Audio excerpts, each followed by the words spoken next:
Welcome, everyone. Today is Tuesday, December 5th, 2023. This is the Finance Committee meeting. It is 6:32, and I'd like to call the meeting to order with a Pledge of Allegiance. I pledge allegiance to the flag of the United States of America and to the republic for which it stands, one nation under God, indivisible. with liberty and justice for all. This meeting is being held remotely in accordance with the Governor of Massachusetts March 12, 2020 order suspending certain provisions of the Open Meeting Law GLC 30A Section 20.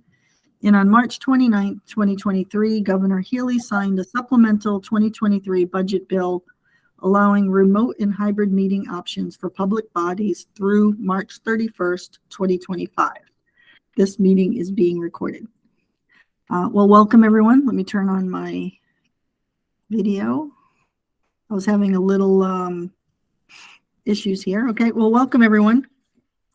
So tonight's agenda, we're going to start to talk about some budget meetings for our fiscal 25. We have Sue Brayton that's going to be with us so we can talk about the treasurer's budget, and we have the Council on Aging budget tonight. And I know Jim Hartnett is here, and thank you. And we'll, Jim, do we want to talk first so this way you can be free? Yeah, that'd be great. Unless you want to stay. So Jim, thanks for coming. So one of the things that is on our agenda, which is item 3, which is just our general agenda to talk about where we are in fiscal 24, the fiscal 25 budget. We had been discussing a 5-year operating and capital plan process, and maybe you can give us a quick update. I know we're 2 weeks away from the schedule, which would be the time that you will submit to the select board your first round, your first draft of the budget. So we're closing in on that. So maybe you can kind of give us a little update, and I know more will be coming very soon in 2 weeks. Sure, I think I can share my screen a little bit. This is just 2 or 3 slides. That's it. Nothing fancy. But the budget schedule itself is I got to give balanced budget to the Board of Selectmen on the 18th of December, 2 weeks from last night. The Select Board has to have their budget to the Finance Committee on February 20th. Select Board has to get their warrant with our financial articles to the Finance Committee by March 10th. And they have to finalize the warrant on March 25th. For the annual town meeting. We always start, and I mentioned this last night at the Board of Selectmen's meeting, but we always talk about the negatives with the budgets, but we have made some improvements overall in town as the budget process has gone over the last couple of years. Our local receipts, we're down to about 80% of actual. There was a time there we're up around 96%, which is extremely high. This gives us a little bit of flexibility. We can bump that up maybe to 85% this year, which gives us a little bit of extra revenue that we can put into the budget. New growth was certified and came in at $279,395 over our budget estimate, and we normally estimate about $400,000. So that came in at $679,000. Our assessor's overlay account, it actually had a negative balance back in around 2020, where we have a positive balance now, and it's up there to the point now where we can slow down our deposits into that. So those are the good things, but those good things have come at a cost. We've had no new positions on the town side.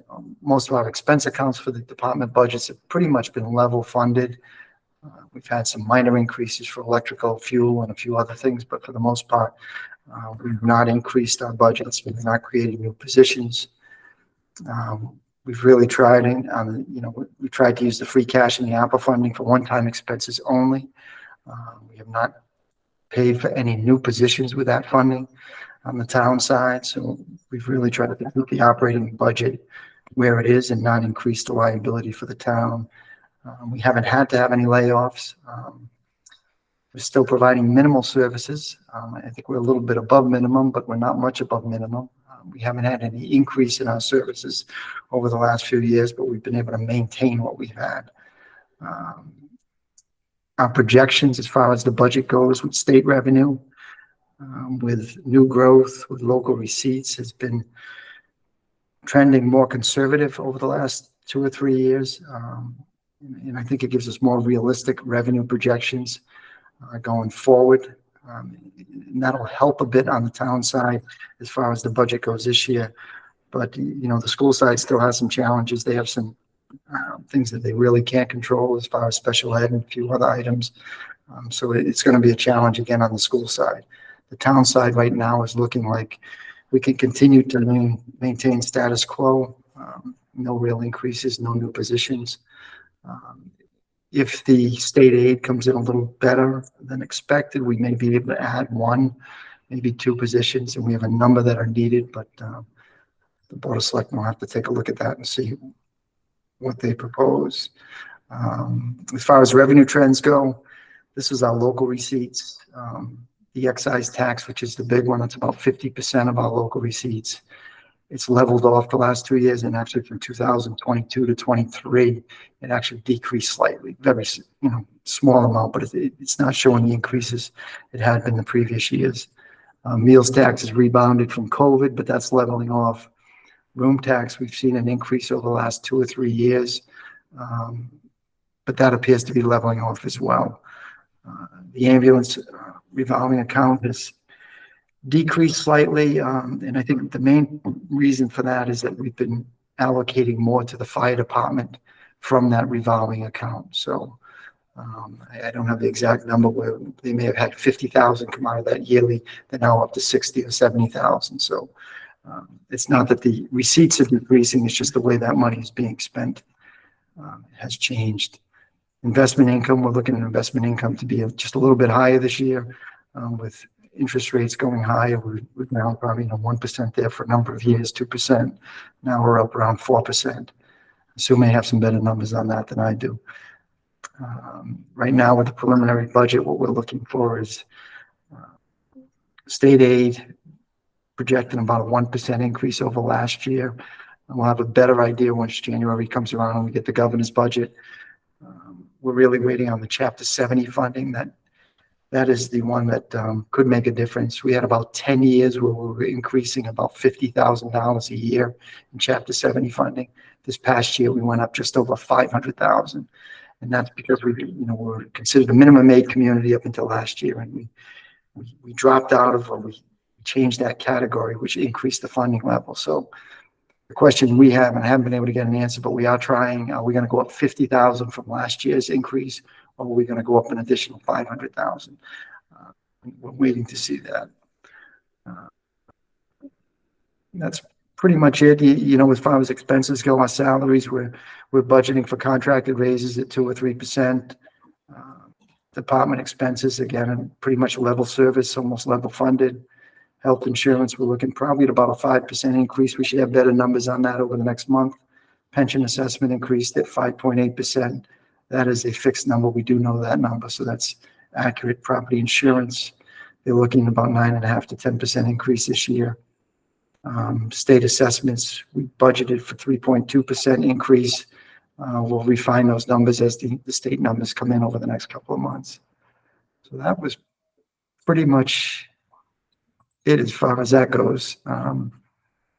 I know the question turnbacks. Let me see if I can blow this up a little bit.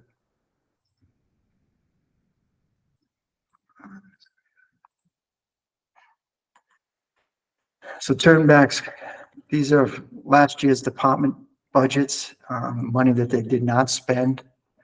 And it looks like a lot, but there's a few reasons for it. One of the couple of big numbers, the reserve fund, which the finance committee controls, was budgeted at 100,000. They only expended less than 4,000. The rest of these departments are relatively small. Some of those are because when we have a position that goes vacant, it takes 2-3 months to fill that position by the time you post it, advertise it.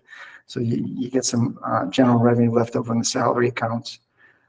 Police, we had $60,000 left over, which Sounds like a fair amount of number, but it's probably about just over 1% of their budget, 1.5% of their actual budget. So that's a relatively small amount. Highway and snow and ice. We didn't have much snow. We had very little snow and ice last year. So the highway budget, we did have some extra money, 81,000 in the snow and ice account. And the actual overtime was reduced mainly because of the snow and ice. The debt service, we had budgeted 351,000 over what we used. And I believe, and Sue can explain that better if there's questions, but I believe we had short-term borrowing that we converted to long-term borrowing, so there was a savings. And then the health and life insurance, this is our health insurance account. We had a turn back of $556,000. And that was because we had 2 months where we had holidays. We call them holidays, where we did not have to pay into the health insurance. We were in a group insurance with Southeastern Massachusetts Health Group with about 5 or 6 other communities. And over the years for the investments and stuff, there was some additional money. So that additional money paid for 2 months of our health insurance. So, if you look at the 556 and the 300-some thousand, 351 with the debt service, it's almost $1 million right there. So the turnbacks is nothing substantial. We had about 600,000-700,000 in actual turnbacks. 200,000 of that was snow and ice. So you're probably looking at about $400,000. So going into next year, that's a good number to look at on turnbacks, somewhere $300,000 to $500,000. And that's about all I have for tonight. If you have any questions, I see Gary has his hand up. Gary, go ahead. Okay, so Jim, on the migrant families, I'm assuming that the town has migrant families that we've accommodated. How is that being addressed in the budget? I know that pretty much this has been a handshake from the state. We haven't received a dime for any of these funds that this promising. The school is having to absorb all this. Do we say that's going to be an issue until we receive the funds? I mean, I don't know what's going on. But So we haven't, and Tom may have some more details as far as if there's been some individual families, but we have not had the larger groups. We have not had a hotel that has rented out rooms to migrant families. So we haven't had the same number or influx of migrant families as a Somerset or a Swansea or maybe even Dartmouth. We just don't have that. The local hotels have not signed up for that program. Doesn't mean we're not getting some students in that need additional services, but we're not getting the big influx like some of these other communities. okay, so on the turnback schedule you have here, can you go up just a little bit to the general? I just want to see. So you have the department, like the highway departments, turn back 71,000 and 81,000. Yeah. Okay. And the 81 was snow and ice. 71 was a position that was filled halfway through the year plus overtime. So in the aggregate, it's 1.3. About 1.6 million. So we've had $1.6 million in turnbacks. Yeah, and like I said, 900,000 of it, just over 900,000 is those two items, the debt service and the employee benefits, which we will not see next year. Those are one-time turnbacks. Okay. Okay, this is good to see. I mean, I think it puts in perspective how the departments are managing managing their budgets and not spending, every single penny. Not that they shouldn't be if they need it, but being very conservative on how they do use these funds, especially when, obviously this potentially will fall to free cash or whatever the case may be. Maybe using this money for, going forward into budgets, but not that we'd want to have using one-time revenue for continuing operating expenses. But okay, thank you for doing this. Sure. Thanks, Gary. Michelle, you've got your hand up. I do. Thank you. I have a couple of questions, Jim, if you don't mind, just trying to understand the process. So in terms of the turnbacks, what happens with that money, and how does that go into the budget? Does that fall into free cash, and how does that process work? So it falls into free cash, right? Any unexpected, any unexpected, and let's try this again. Any unexpended funds from the previous year will go into the free cash. But it doesn't necessarily go back to the department that it came from. It does not. No. It does not not. at all. Okay. Okay. So just a free cash. Okay. And then in your first screen, can you explain to me the where it says, you can go back there. Just want to ask the question, right? You mean on the presentation? Is The that what you're- presentation, yeah, on the first screen that you had.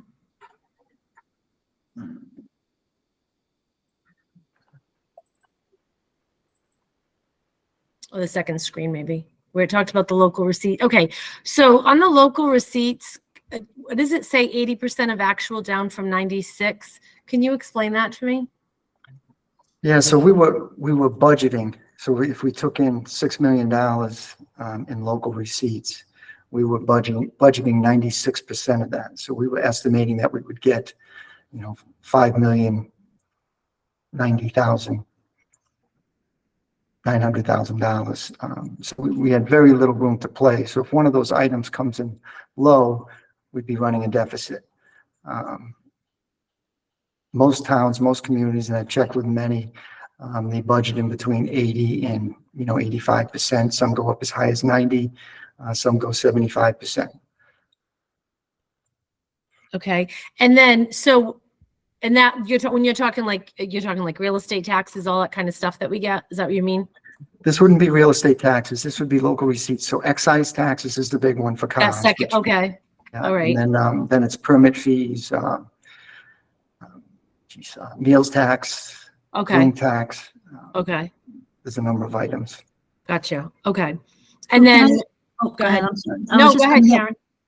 I wanted to help clarify your 2 points in that when Jim had done his presentation, I had written down, I wanted to help clarify that too. So when we all do the budget, it's basically a break-even budget. So there's no surplus, or if there's a surplus that's budgeted, it's usually very small because the town will spend all its funds that it has generated. So it does that in a little bit of a conservative way, because the intent is that once the year comes to an end and the actual receipts come in and the actual revenue comes in and the actual expenses come in, it's expected that the town will generate a surplus. So we want that, right? Because the surplus will then turn into free cash, and free cash we want to generate so that we can use to fund operating capital expenditures. So we budget a little conservatively, especially on the local receipt side. So we intend to exceed the expectations. That's the design of the concept, because we want to generate that free cash. Gotcha. No, I understand that. So I'm just wondering, is it generally, and I know you just said a lot of that money, you're not going to have it again next year. That was like a one-time thing with those departments. But is there generally like a consistent figure? Has it been a consistent figure that you do have a free cash from year to year, or does it totally vary from year to year? It's been all over the place, right? We've had negative free cash a few years ago. We've increased the last 3 years. I can pull up a chart if you want. I'm just curious if there's ever a place where it's a consistent amount and you can, instead of, because I know we don't like to use that word free cash because it's really not free. If that money ever does, like, would you ever say, okay, well, it's been pretty consistent and we expect it again. Would you ever take that and have that become part of the budget instead of having the revenue and be able to disperse that out to the departments? Yes, and we're going to do that this year, but in a different way, right? So we budgeted 80% we're down to 80% of local receipts, so we can bump that up to 85. So we will budget a little bit higher this year and put more money into the operating budget. And that'll reduce the free cash next year by 5% for local receipts. Gotcha. Okay, that makes sense. Thank you. Jim, if I could just clarify that local receipts amount is about 10% of the total budget. I mean, we're not talking about a large percentage of the budget that you're only doing 80% of, right? Isn't it Yeah. about 5 million? We're up to 6.7 million now. So Okay. yeah, you're right. It's, yeah, just over 10%, 12%. Okay, so it's only a small portion Yep. of the total budget that we use that conservative figure to. It's not the entire budget. Understood. Okay.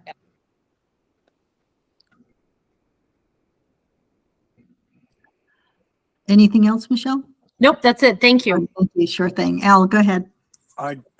Just a quick point.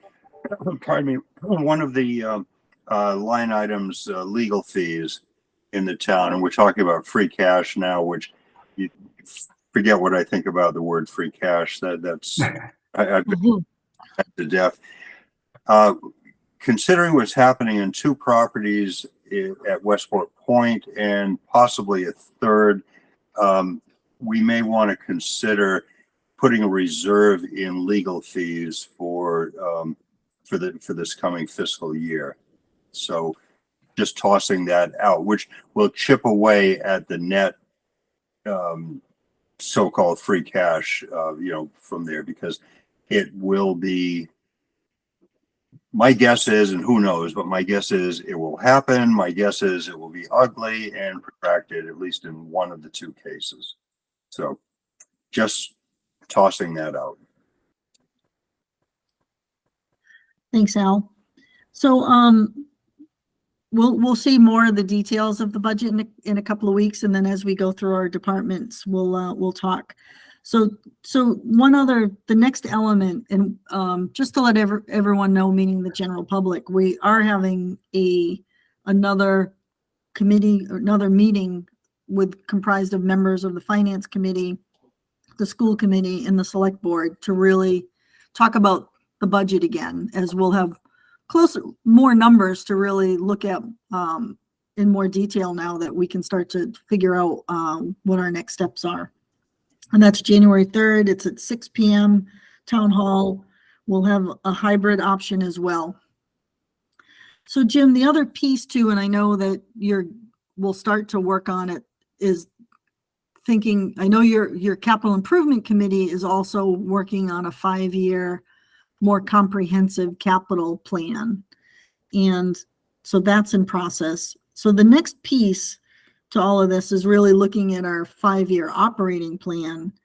And I think we collectively need to have more conversations. My thinking, Jim, is not for you to sit in an office and try to crunch out an Excel spreadsheet with 5-year numbers, because we really need to, the town officials, the select board and the school committee, who are the elected officials, really need to think through what do we see of the town in the next 5 years, and what are the town's needs, what's the priorities, where are we going to spend the funds. We know we have limited funds, so it's not a wish list of a plan, but it's thinking about, let's think of the needs of all departments and how do we manage those needs. And we need to have that conversation. We need the school committee involved to really be we really need the school side to really talk about what enrollment needs are, what the school's needs are in the next 5 years, because all of it needs to come together as one picture. So maybe our January meeting, we can try to frame some of those conversations to happen, Jim, so that can help guide trying to do a 5-year plan, because there's no sense in crunching numbers without the elected officials discussing where they see the town to be in the next 5 years. Yeah, I think that's good. I know Dick Brewer's been working on a narrative for a 5-year plan to get it started. I think you're right. I like numbers, but crunching numbers going on 5 years, I don't know how valuable that will be. I think it's more policy going forward. What are some of the major priorities, and what are some of the pitfalls, and see how we can address those going forward would be helpful, more helpful to me anyway. I don't know Right. about the overall, but Yeah, I think so too. And again, I've said, to me right now, the narrative is more important than than the numbers, because the numbers are, we're just making guesses on, is it 2%, is it 3%? That doesn't serve the purpose, but really it's having a narrative discussion of what do we see the priorities are, what are all the department's needs, and figuring out how to address it as a town. That's the more, that needs to happen first before you can do any number crunching. It's not the other way around. And those narratives need to be again in conjunction with our financial situation. So it's not a wish list kind of narrative. It's really where we are now in the next 5 years. I can see, I don't know if anybody has any other town narratives that we can maybe model off of, or find one that might be helpful. Have you seen any, Jim, at all in your? Yeah, it's some beautiful ones. I was looking at the town of Yeah. Arlington, and yeah, they must have a 200-page Right. 5-year plan, and Not thinking that. it's just done by their financial team, and they have a whole stack of people working on these things. Right. Nope, not thinking that extravagant. Not at all. Sue, you have your hand up. Go ahead. Yes, DLS sent out a DLS alert today on some general information. And one of the things that I found in there was a capital improvement planning guide. And it has some suggestions in it. I haven't had a chance to read the whole thing through, but I can send everybody a copy or get a copy out to people. And it does have some suggestions on how to go about certain things, and, whether it does have a couple of samples of minor things, but not everything that we would be looking for. Just a thought. Thank you. And maybe they also have an operating plan alert too, that maybe came at a separate time, or. So they do. I was looking at that. It's very similar. Actually, it's the same. Last year with the override group, we had ELS do a kind of a projection, a 5-year projection with an Excel template. It gets very involved. It was difficult to follow. It's one of those spreadsheets that somebody else does, and in order to backtrack and to work your way back into how they created it is difficult. It did provide, in fact, we're using the base of that for the capital improvement plan. We've entered all the projects done over the last, I want to say 10 years, and then going forward the same format. We also put in the debt service into that. So we're using parts of it, but we're not using all of it. But it is helpful, and it's on their website.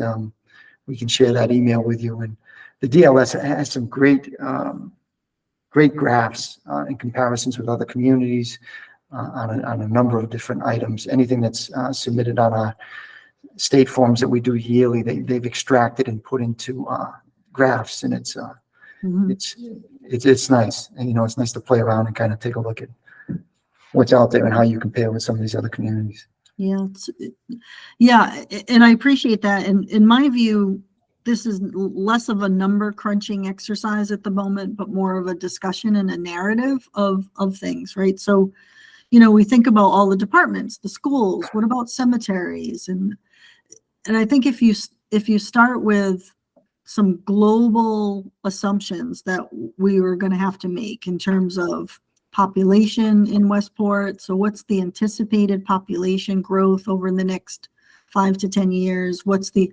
nature of the population? Is it second homes? Is it young families coming in? Because all of those assumptions are going to need to be made and agreed upon to then set the narrative plan for how the town addresses that growth.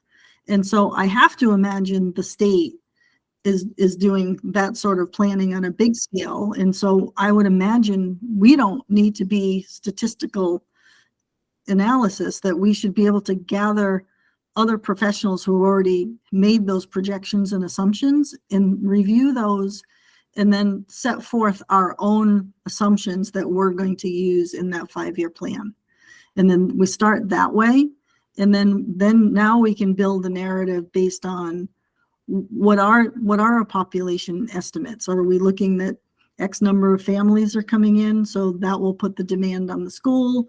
Is X number of families coming in for second homes in terms of, the building department and planning department and what, all of that?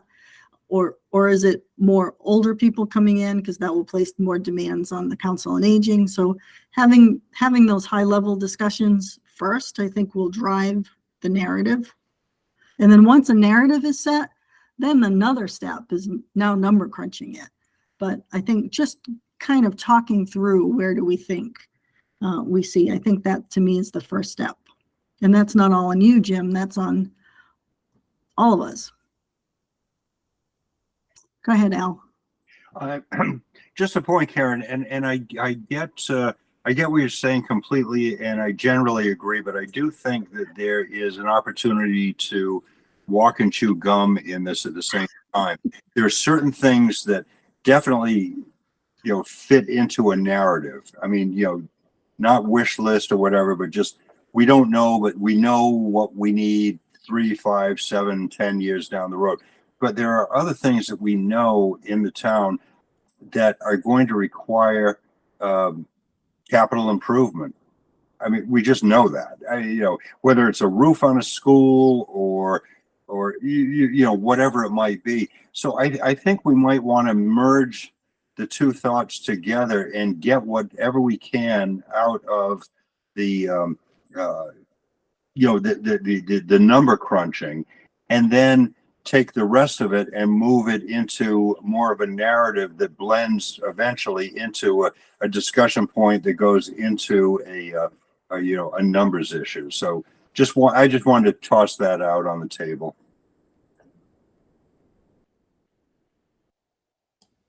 Yeah, I'd love to walk and chew gum. I don't know how much, I think it absolutely. I mean, I know Jim in the school have very limited capacity in terms of how much time someone has to dedicate a project that hasn't been done before.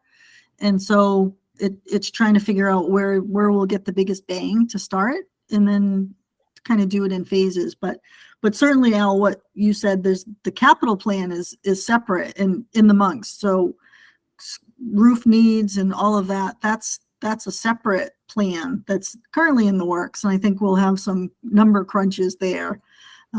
Certainly that I don't think that's going to be a comprehensive plan yet, because that would need to incorporate all our building needs, and I'm not sure the long-term building committee or anybody's ready for that chunk, but I think we can make some stride with what we got, but I'm not sure it'll be a full plan at this point. And I would just further say that the most wonderful thing in the world is to be on a committee that meets once a month and tells everybody else what to do and how to do it and when to do it, which is, and we've all been on them before.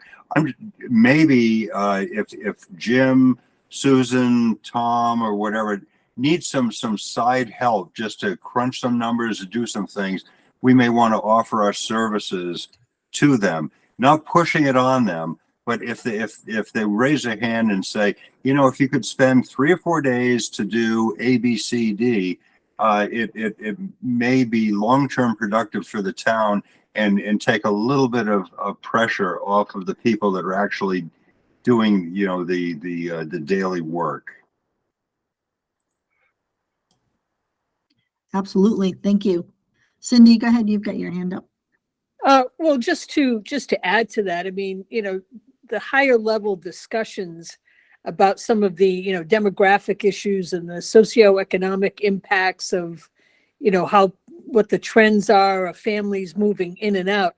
I mean, there are people with some very high level degrees that get into that. And, I think that some of those issues are certainly well above the pay grades of most of us sitting here, of predicting something like that out in a 5-year in a 5-year range. I mean, any number you come up with is not going to be the correct number, is not going to be the accurate number, because no one has that crystal ball. So although I understand the importance of having that, I think if we spend too much time or too much brainwaves on trying to guess what some of those things would be. I mean, I think Jim was on the right track that, DLS has a lot of data in that respect, and that we should lean more on the state and perhaps, the trained professionals that they have there in demographics and socioeconomic trends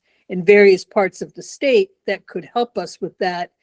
I think would be far better than us trying to determine that. Now, that being said, I mean, we have our own quirkiness things that we know on a local level that we would need to address. But, I can't see us as a mass group trying to determine some of those bigger high level issues, for a local level. But so I think if DLS can help, that would be, fabulous. Yeah, no, and that's what I said. So I was not suggesting that we tried to become actuarials.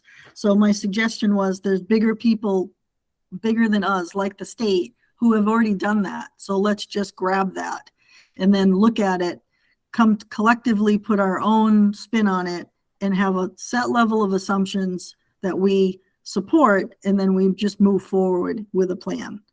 Because if you don't start off with a collective set of assumptions and every department is going to be making its own assumptions, you get nowhere. So you just need to have some level of, this is what we're going with, right, wrong, or indifferent. It's an estimate, but we're all on the same page with how we're going to budget and talk about the narratives for all our departments. So absolutely. So way above my pay grade. I'm sure the state's done it. We just need to grab whoever's done it and just pull that information. Absolutely. Absolutely. Anybody else have anything? Because we need to move on to budgets. We have our Council on Aging is here. So does anyone else have anything else they want to add to this before we move into our budgets? I see no hands. All right, super. Well, thank you, Jim. We look forward to seeing your numbers in a couple of weeks.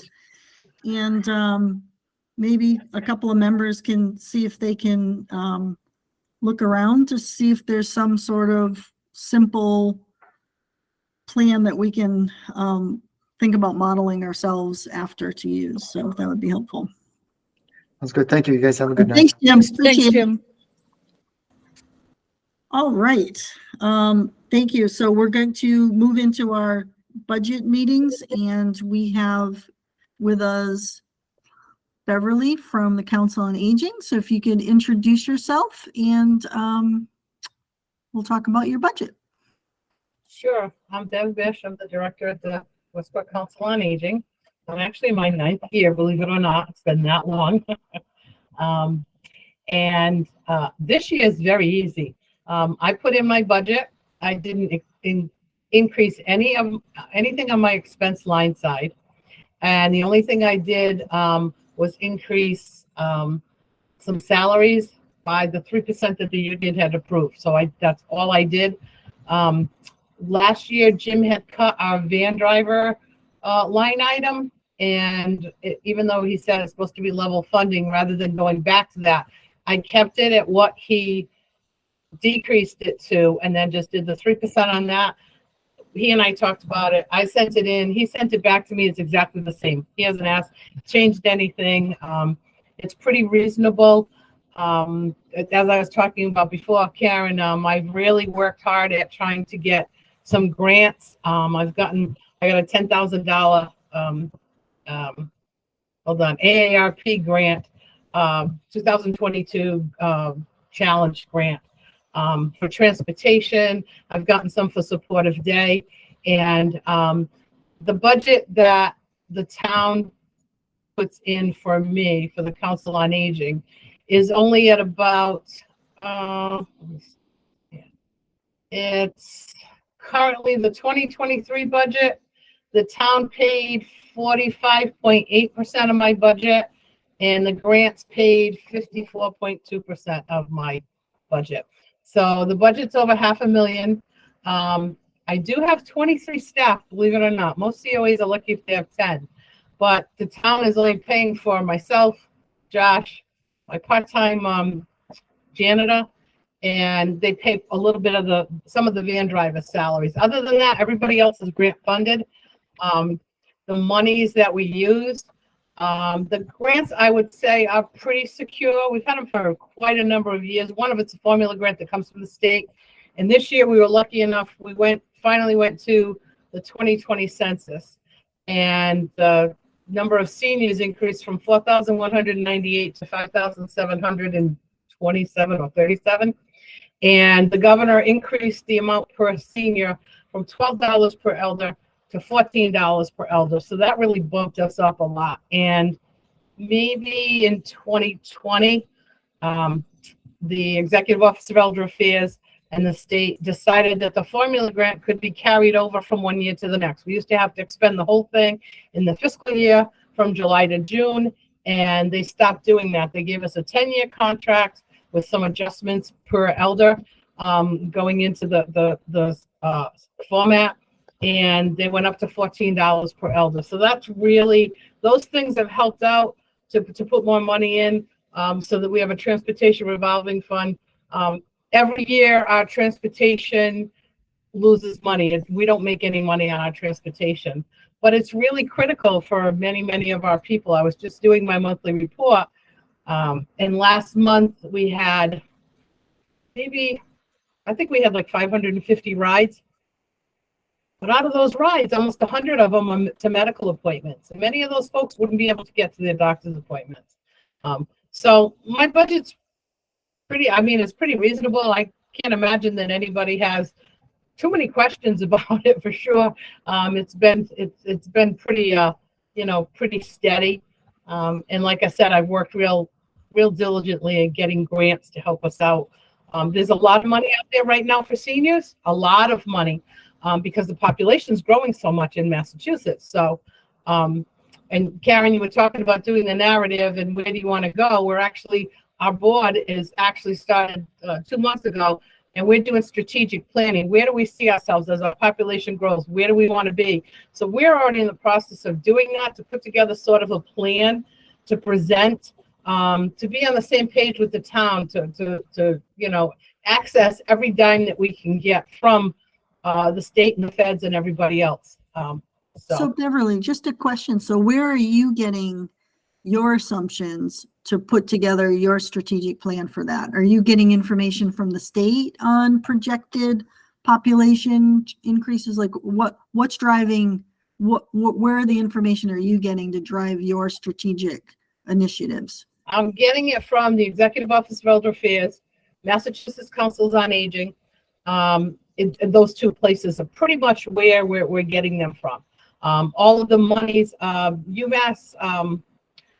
UMass Donahue did a lot of data collection over the last couple of years, along with when they were doing the census, and they looked at the population growth and the population growth in Massachusetts. They looked at economic insecurity and all of the health, all of those things. So I have pages and pages of things that I can go through and say, and they even have like specific to Westport, the population in Westport. Are they economically challenged, or are they, not? Or what's their health level? Where are we at that? So I have all of that data to be able to look at, and for the board to be able to look at, to say this is a picture and a snapshot of Westport where we are. Going forward, right now, currently 38% of Westport's population is over 60. 15% of Westport's population is 51 to 59. So in 5 years, in 2026, 27, whatever, we're already in 23, almost in 24. When those people age into 55, 4 years, those 51, they'll be 55 and older. Add that 15% to that 38%, and 53% of Westport's population is going to be 55 and older. So there's going to be a huge need for information, referrals, services, resources, all of those kinds of things. And I've worked with both our police department liaison and our fire department liaison, planning, and really expanding our outreach department, because that's the department that is really going to need to, and I have a really, really robust outreach department right now. So that's where the need's going to be, I think. Thank you. Cindy, you have your hand up. Yes, hi Bev, how are you doing? So if you could provide to the committee, after this meeting, sometime during the week, forward to us a detailed list of what the sources of your grants are. Sure. And what the terms, kind of loosely define what the terms are. And I guess a question that I would add to that is, are there any grants that you receive that are dependent upon like funding or dollar for dollar funding from the town? So if hypothetically, absolutely hypothetically, if you had no town budget, would you still be able to get those grants? Yes, because I have money coming in from probably 9 different sources. Okay, I knew that it was quite extensive. Yeah, so a lot of what I do is some of those grants that I have, some don't require a match at all, others do. And the ones that require the match, I use it for my gifts and donations. I might use it for my formula grant. So there's a lot of different ways that I can pull from without having to access the town. So it's to me, I always liken it to a shell game. It's like, okay, move these things around, and which one do I want to pull from? So I do have, funding sources coming from many different areas. Some of the funds are very specific, and I can only use them for certain things. Other of the funds, like the formula grant, I have a lot of leeway in what I can do. I can pay for salaries. I can pay for instructors. I can pay for supplies. I could pay for repairs. So there's a lot of different, each one is a little bit different. Unfortunately, too, each fiscal year is a little different. I have one from April 1st to May 30th. I have my July to June. I have my federal ones from October 1st until September 30th. So you're trying to fit in all of that stuff, which is why I liken it to a shell game. But I do have other funds. Like anytime I do a grant, I do not count any money from the town at all to do the match. I have other places that I look at to get those matches. Okay, good. Thank you. So if you could send a list on to either myself or to Karen or so that way we can share it with the rest of the committee of what your sources of the other grants are. Thank you.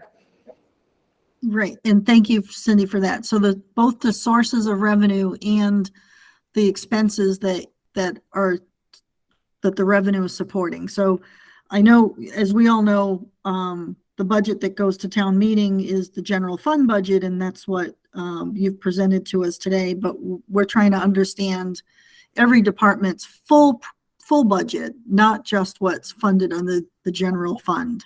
So we appreciate whatever information that you can get that can help us see your whole budget, your whole spending. Sure. Thank you. Al, you have got a question? Pardon me, more of a comment than a question. I don't think for one second that the COA budget is unreasonable. So I just want to lay that out on the table. But one of the issues that I have with broad statistics is that the royal we don't understand exactly what is who are being provided the services and who needs the services. So, for example, 38% of the people in the town are over the age of 60. Well, sadly, I am well within that category. I wish I wasn't, but I am. And there are a number of other, and up to this point, I don't need those services. It would be interesting at some point, not in this budget cycle, because you've got a lot of other things on your plate, to really kind of do a little bit of a deep dive to see what the cost per affected person, affected meaning person that needs the services, might be, and what the cost is per person. Now, I'm going to tell you right now, and then I'll leave it at this. I have a number of relatives and friends that need the services. So I am not in the least negative. I'm just more curious than anything else about what's really going on. And it's not to cut your budget or anything of the sort, but what are we providing, and what is the real cost per case, if you will, for that? So I just wanted to toss that out, but Can- it's not top of your mind, but it's something that One of the things I could say is one of the things that happens with the COA, and I liken it to autism, where there's a spectrum. We have a spectrum of services, from the neediest and the somebody who would, $200, $300 an hour because of all the services we're providing and how much we have to do. Yeah. All the way to somebody who comes in for the taxes once a year, or 2 hours a week to exercise, and the cost for that is minimal, maybe 50 cents, maybe $1. You know what I mean? So that's very, very hard to determine. But I can tell you that out of the 5,700 people that are in town, approximately 2,500 of those people utilize the COA. okay. Now, they don't utilize it every day, and they don't use, some people use it once or twice a year. Other people use it 5 days a week. And so that there's such a spectrum that I don't necessarily know that I could come down to that dollar. I think it would be very difficult to do. Fine, but what you just said is, and to Karen's point earlier about a narrative, is that's good information, because one of the things and I will not include myself in this, but one of the things that people in town, or some people in town, question is exactly what we're talking about right now. And it doesn't need to be, this is $200 per person per hour, or whatever it might be. It's just, this is what we provide. These are the services that we provide. And this is why, and I'll go on my rant for 5 seconds. This is why your taxes or maybe an uptick are important, because these are the important services that we provide. So I'll leave it at that, but thank you. Thanks. Thank you. Oh, Karen, you're on. Oh. Thank you. Gary, you've got your hand up. Yes, so Bev, the vans, what are the age of those vans? I know, we got one was it the year before last, or Yeah, I got a free van in 2022. I got a 2021 8-passenger wheelchair accessible van, because another company had gotten it and they couldn't use it, so they put it out for bid again, and we didn't have to do any match on it, which we usually do a 10% match. We didn't have to do the match, so I got to call Jim and tell him, you can take that $17,000 that we thought we were going to need and put it back in the kitty. And he's like, are you kidding? I said, no, I got a free van. He's like, boy, Bev, I want to clone you. But we have a 2000. I have to tell you what we're doing. We have a 2018 Ford Econoline 350, and that's a 14-passenger. We have a 2014 Elk Ford 350. We have a 2021 Econoline 8-passenger, and we have 2 minivans. One of them's a Honda Accord. And we just put a new battery and a new alternator in it because it's only got 75,000 miles, and everybody loves that, and it runs wonderfully. And we know Hondas ride for a long time, so we're keeping that. And then the other one is a 2015 Dodge Caravan. That's also wheelchair accessible. And one of the things that happened is, because we didn't drive a lot in 2020, we didn't put a lot of miles on the vans. So this year, I was thinking about applying for another wheelchair accessible van, but we've put just a little bit of money in because we've gotten some money. Some folks who have passed away, their families have put the COA Transportation Department as a benefactor, and that was very nice. So we've got a little bit that we can utilize, and we're trying to make sure that we really take care of our vans so we don't have to spend you know, $20,000 or $30,000 or whatever it's gonna be, because we haven't gotten a brand new one, a 14 passenger one. So the vans right now, you're okay with the vans? There's no Yes. need for a brand new van. Now, the other question I had was building. I know that, maybe a year ago or 2 years ago, it might be a little bit escaped me, but the roof, was there an issue with the roof? Has that been fixed? Yeah, the roof was done. Community preservation paid for that. The roof got done. The 2 chimneys that we have on top, which aren't real chimneys, they're just decorative. And those still have some minor leaks to it. We had put a top over it. Trying to find, I have spent probably 9-10 months trying to find a mason to be able to repoint them. I finally found somebody, but he's been busy working. I actually met with Tim Gillespie last week. Yep. Because he was helping me out with some of this. And I told him what I did. And I said, you know, I'm trying to get people here, but I can't make them come here. He said, Bev, that's all you can do. So we're working on that. But the roof got done last year.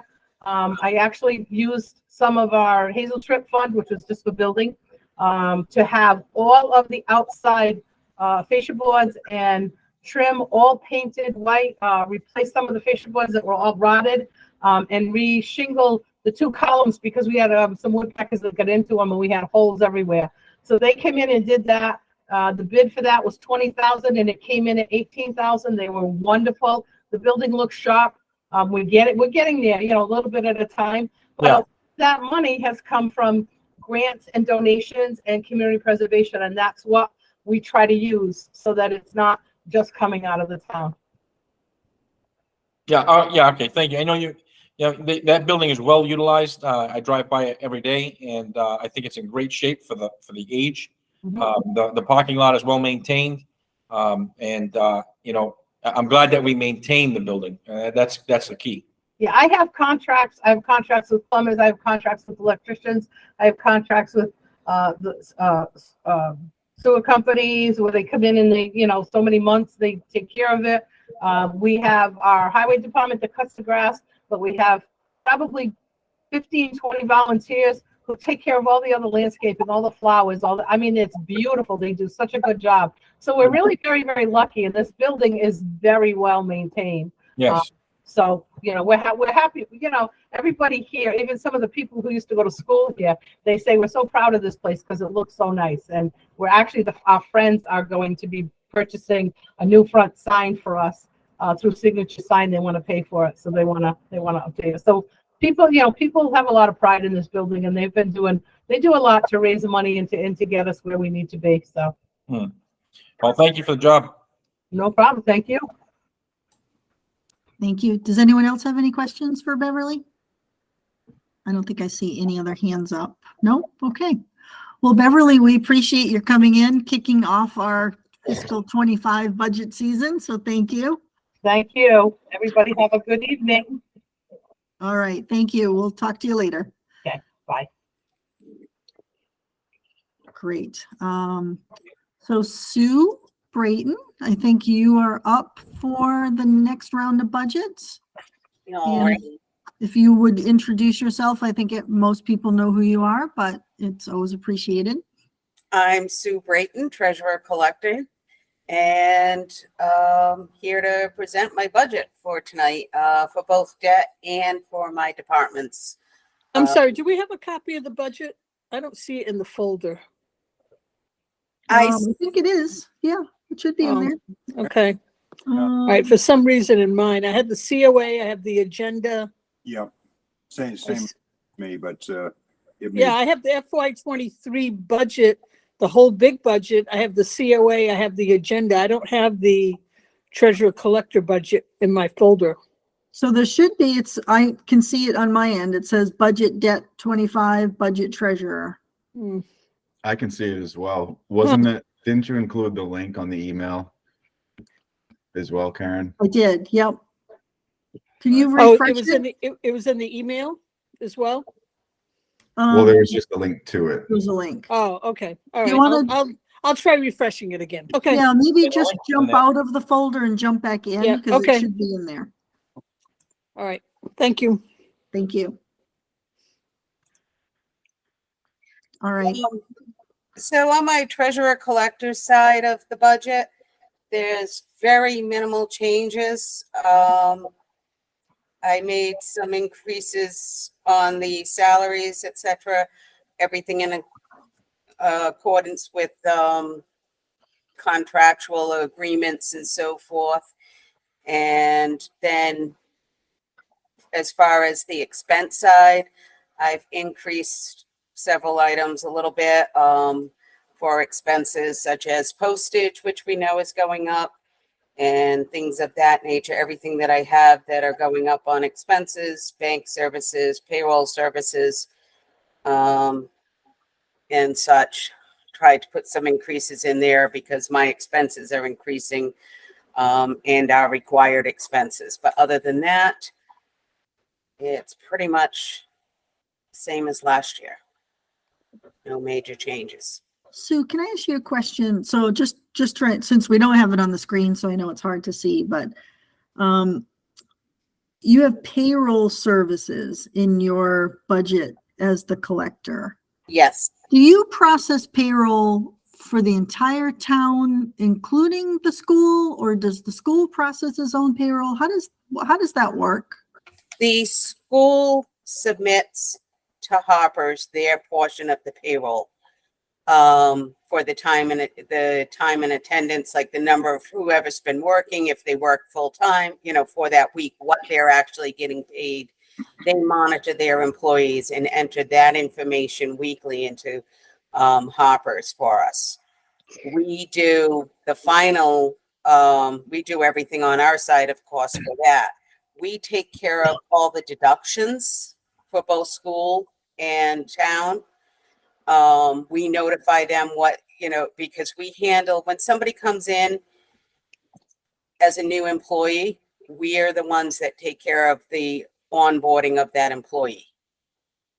So all their paperwork is handled through our office, and the deductions and such are all handled through our office for the employees.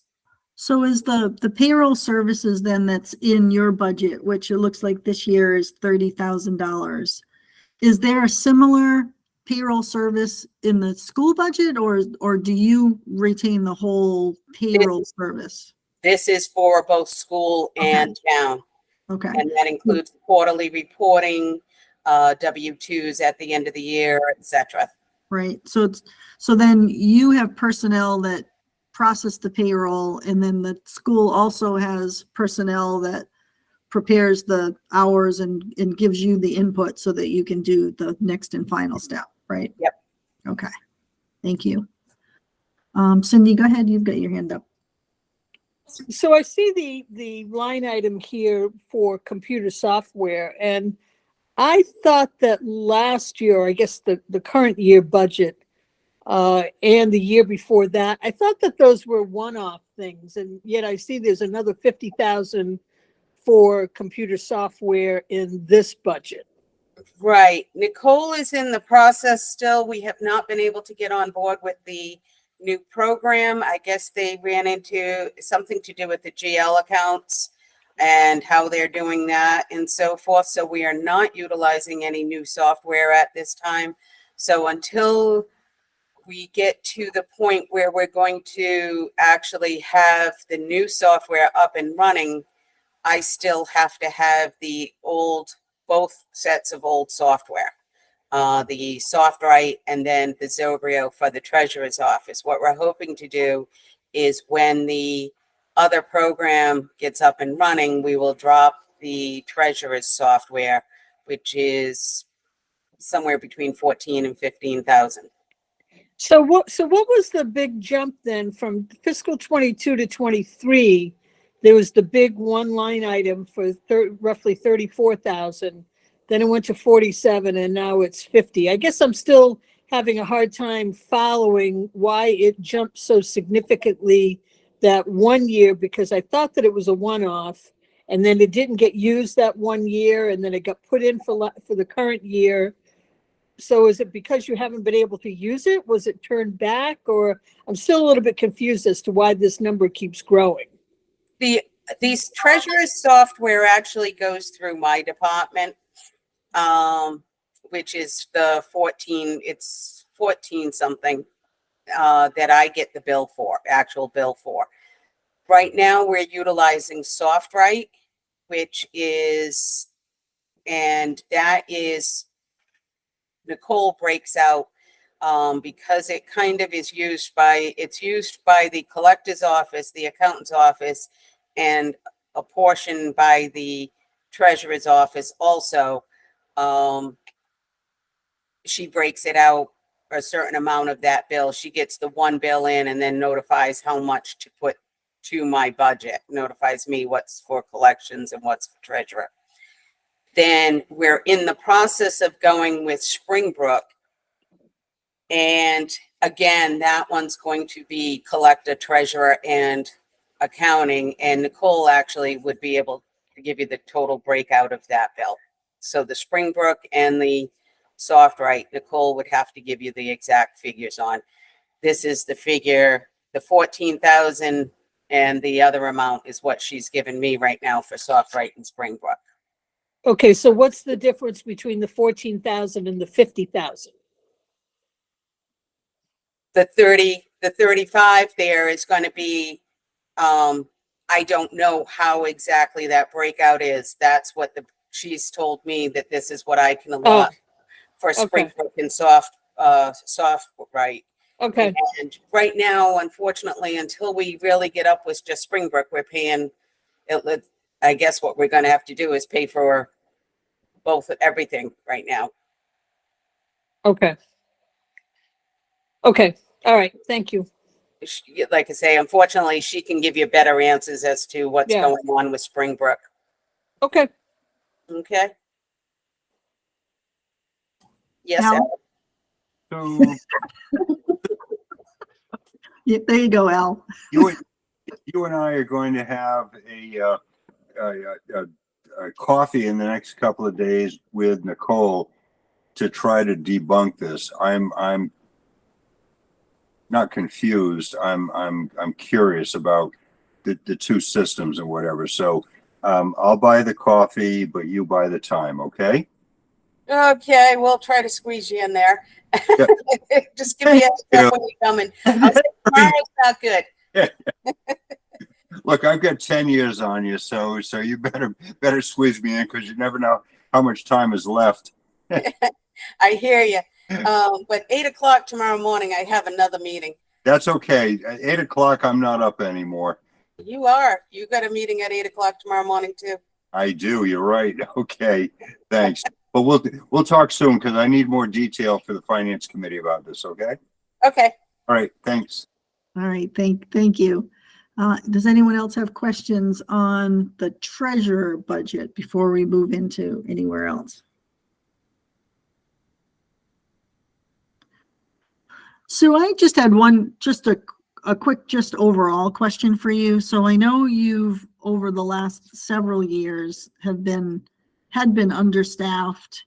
And if we go back a little further, the treasurer's office had some issues before your time that have all been, I think, taken care of, and you're operating pretty well, or very well, I would say, not pretty well. Working on it.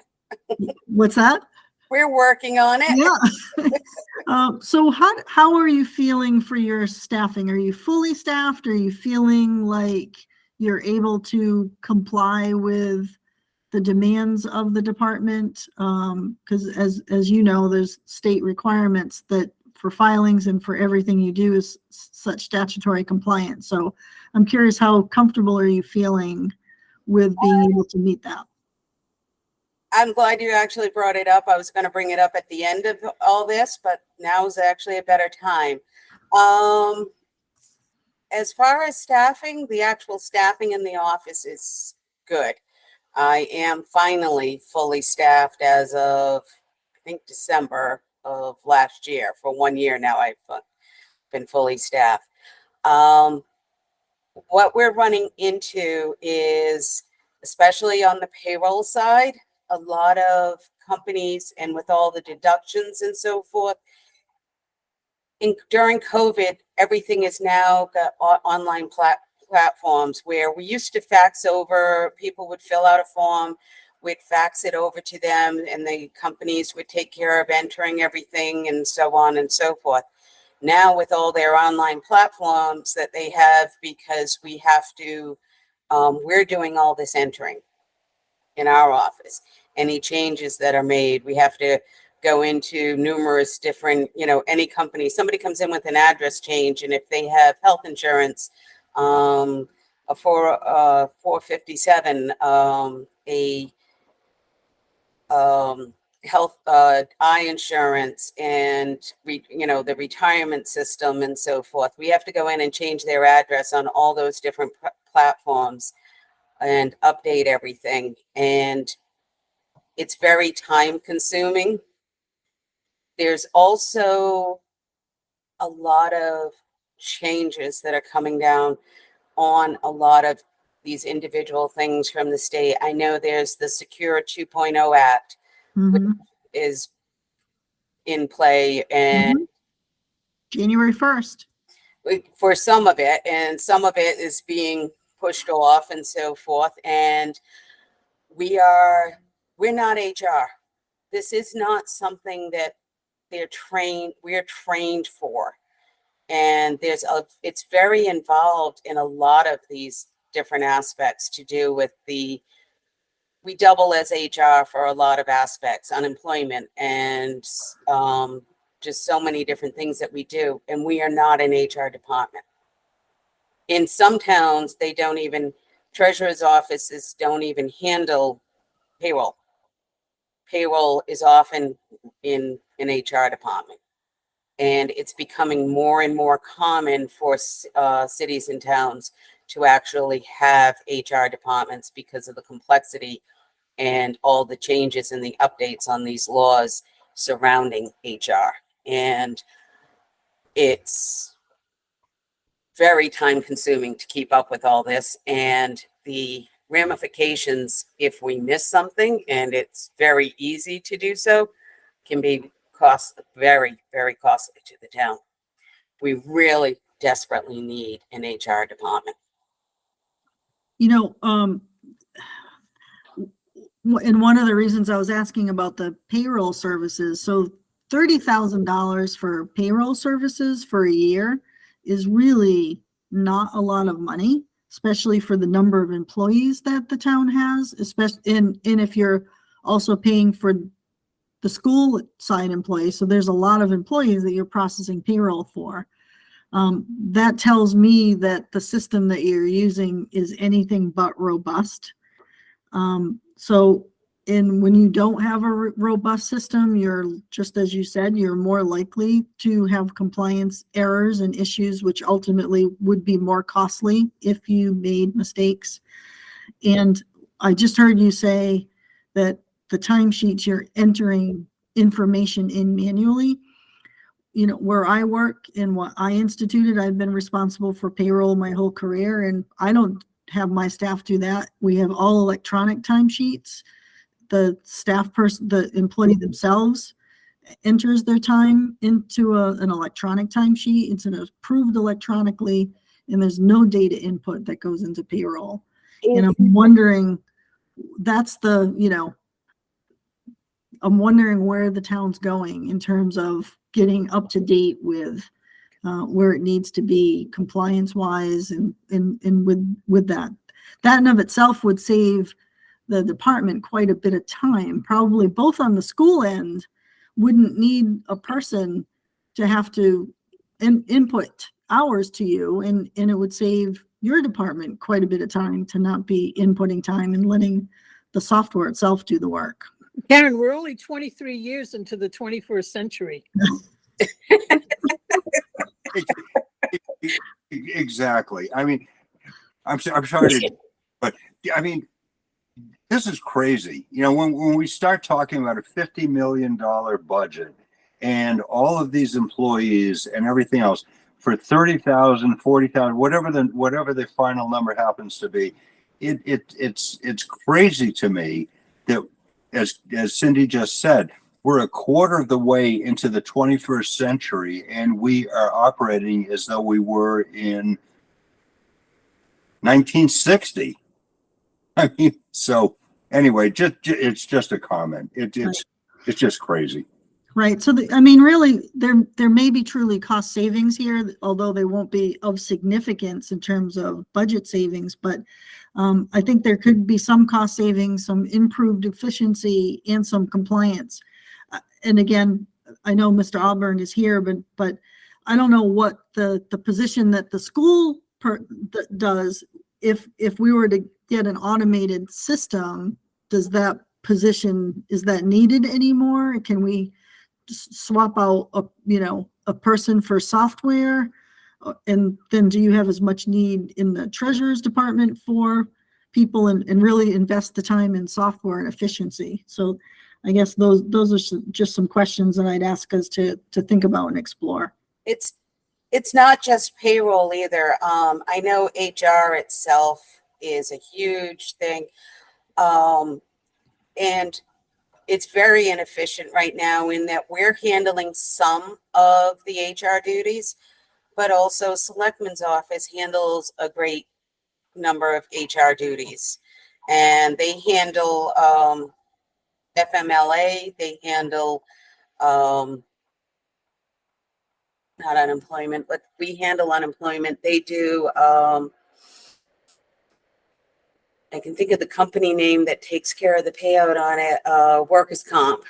And there's a number of other things that Jim and Denise handle for HR duties through the Selectman's office. And it's very confusing for people. They don't know where to go. They need something, and even if a new hire, they have to come in, they go up to Selectman's office for a part of their new hire information. They come down to us for other stuff. If they're a school employee, they have to go to HR. School does have an HR department, and they have to go to HR over there, but they have to come over to us with for payroll information. So it is very involved and very confusing how the town is handling the entire HR aspect. Well, and when you have as many parties participating in a piece of that, then you run a great risk of a ball dropping between those departments, right? Which would be natural. Yeah, I mean, we've often gotten, don't always get notified if all of a sudden we'll see something in the payroll when Stella's entering it and she's like, this person hasn't gotten paid. What's going on? Oh, we reach out. Oh, they're on IOD, or they're on a unpaid leave, or there's something else. And we need to be notified of those things because that impacts a lot of other things to do with deductions and how they're paid and what they're eligible for. And the communication, like you say, gets dropped and missed on so much of this stuff. Have you talked with Jim about any potential solutions to solve this? I know the answer is, and I've heard him say it too, that, he feels the town needs an HR officer, HR department. So, there are companies, I don't know whether he's thought of, we've kind of talked about that aspect. I don't think either one of us has had a chance to fully research it. And I think one of the problems is neither one of us can, because I couldn't research a company for the aspects of it that I don't know what they are. mm-hmm. It would have to be something we'd have to really work on together. And I have a feeling we're going to find, well, I like this company because it handles my aspect better than yours, and so forth, and things of that. There are some companies that handle things. And again, I don't know how well those will work, whether it'll just be more remote inputting for us. Well, just speaking from a personnel board's point of view, and I'm sure Gary can chime in as well. I mean, we have felt this for many, many years that, there's so many employees in town, and the personnel board really is not equipped to deal with a lot of the aspects of of even the personnel issues. Jim will tell you that, you know, there are plenty of violations or grievances that land on his desk because the town has not complied with either FMLA or working conditions that are inappropriate or don't meet the standards that they're supposed to meet. I mean, there are a whole list of things that go far beyond payroll deduction. And I'm not minimizing that, but I'm saying that's just one aspect of it that HR needs to be able to view and see, because it can become very, very costly if the town is not in a position where we have the proper personnel to monitor these things and to have someone there that someone can ask a question of. You know, Jim becomes, as Susan just said, you know, Jim becomes the go-to person for certain things. She becomes it for other things. The personnel board becomes it for something else. I mean, it's crazy. You know, it's no way to run an operation because no one knows where to go. And there are no good rules about, you know, workplace environment and workplace safety and all of those things that have to be complied with that we don't comply with. And, you know, we don't have someone that's in charge of that. Well, that's totally correct. And I'll just give you a very quick story that happened to me 12 years ago. I got a violation from Massachusetts because I was in violation of child labor laws. Now, here's what I was in violation of. It said that you could not have a child or under the age of 17 work after 7 o'clock at night on going into a school night, but yet you could have them work until 11 o'clock on a non-school week, meaning a weekend. So we scheduled people until 7:30 or 8 o'clock on a Friday night after school. But we schedule them after, we did not schedule them after 5 o'clock on a Sunday.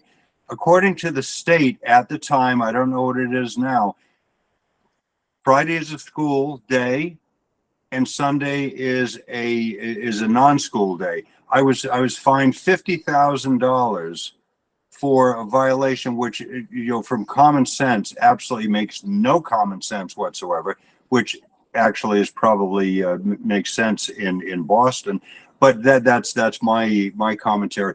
But these are the things that an HR person would be able to be up to date and know what is going on in the town, and it will actually, I'm guessing, would save us money over the long term to be able to understand what these crazy laws are.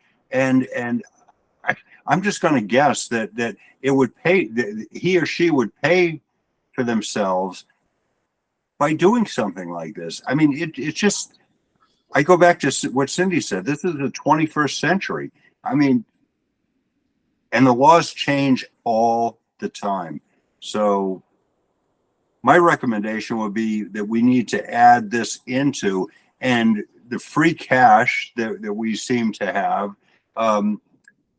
consider doing something, you know, like this that actually makes some sense for, you know, the town and the liability of the town, and also the protection of the employees of the town. I think too that it's essential at this time to seriously consider HR, somebody who is properly trained and knowledgeable for HR.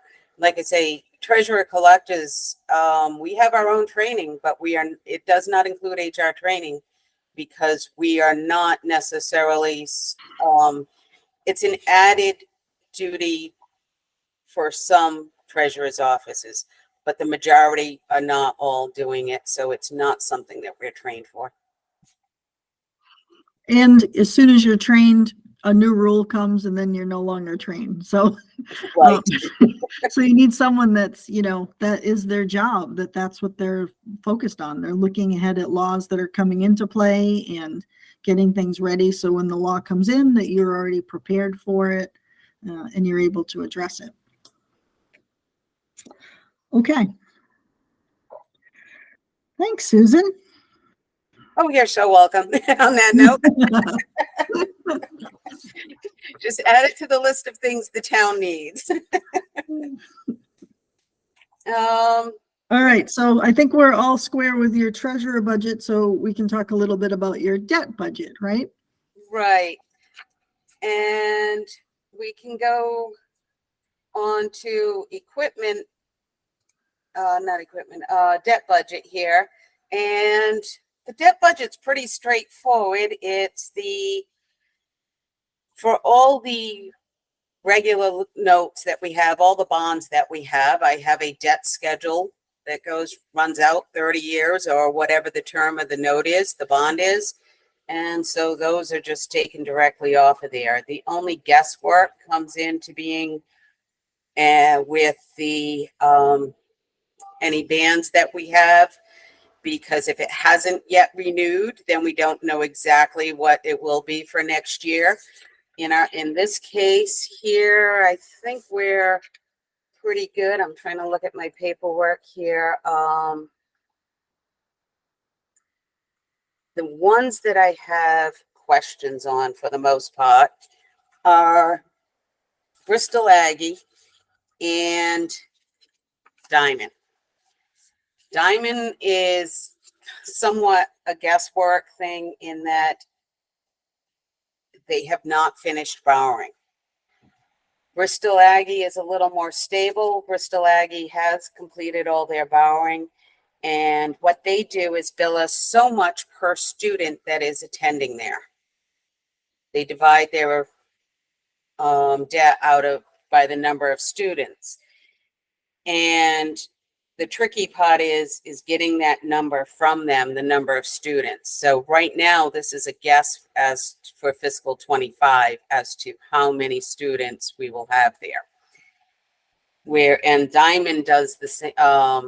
We get a certain percentage of the total, but we don't know for sure what they've actually borrowed yet. They just did a borrowing not too long ago.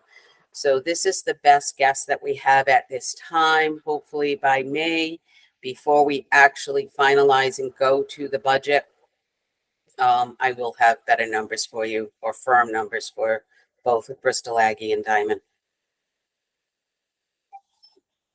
Okay, I have a question for you on the new school. Is the new school borrowing complete, or is it still in No, process, or? it is, right now we have a $2.5 million ban on the school. We've bonded 50 million. We have a bond for 50 million and one for 7.5 million.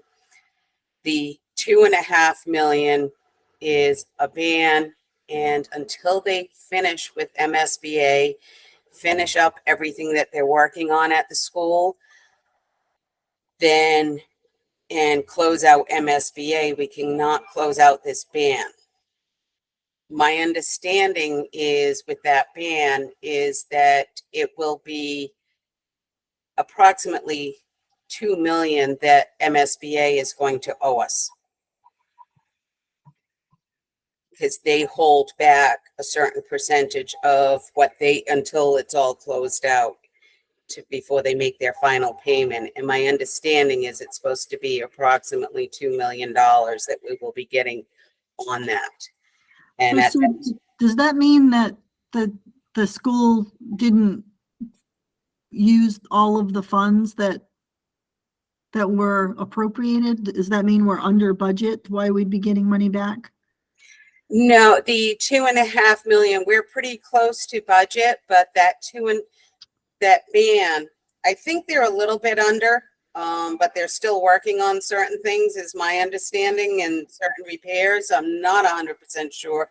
You'd have to talk to Tom or whoever's in charge of I never get much information from the school on this, but my understanding is the MSBA, what they've always done is reimburse us. We borrow, we pay, and then they reimburse us. So that's what we've done with this 2.5 million.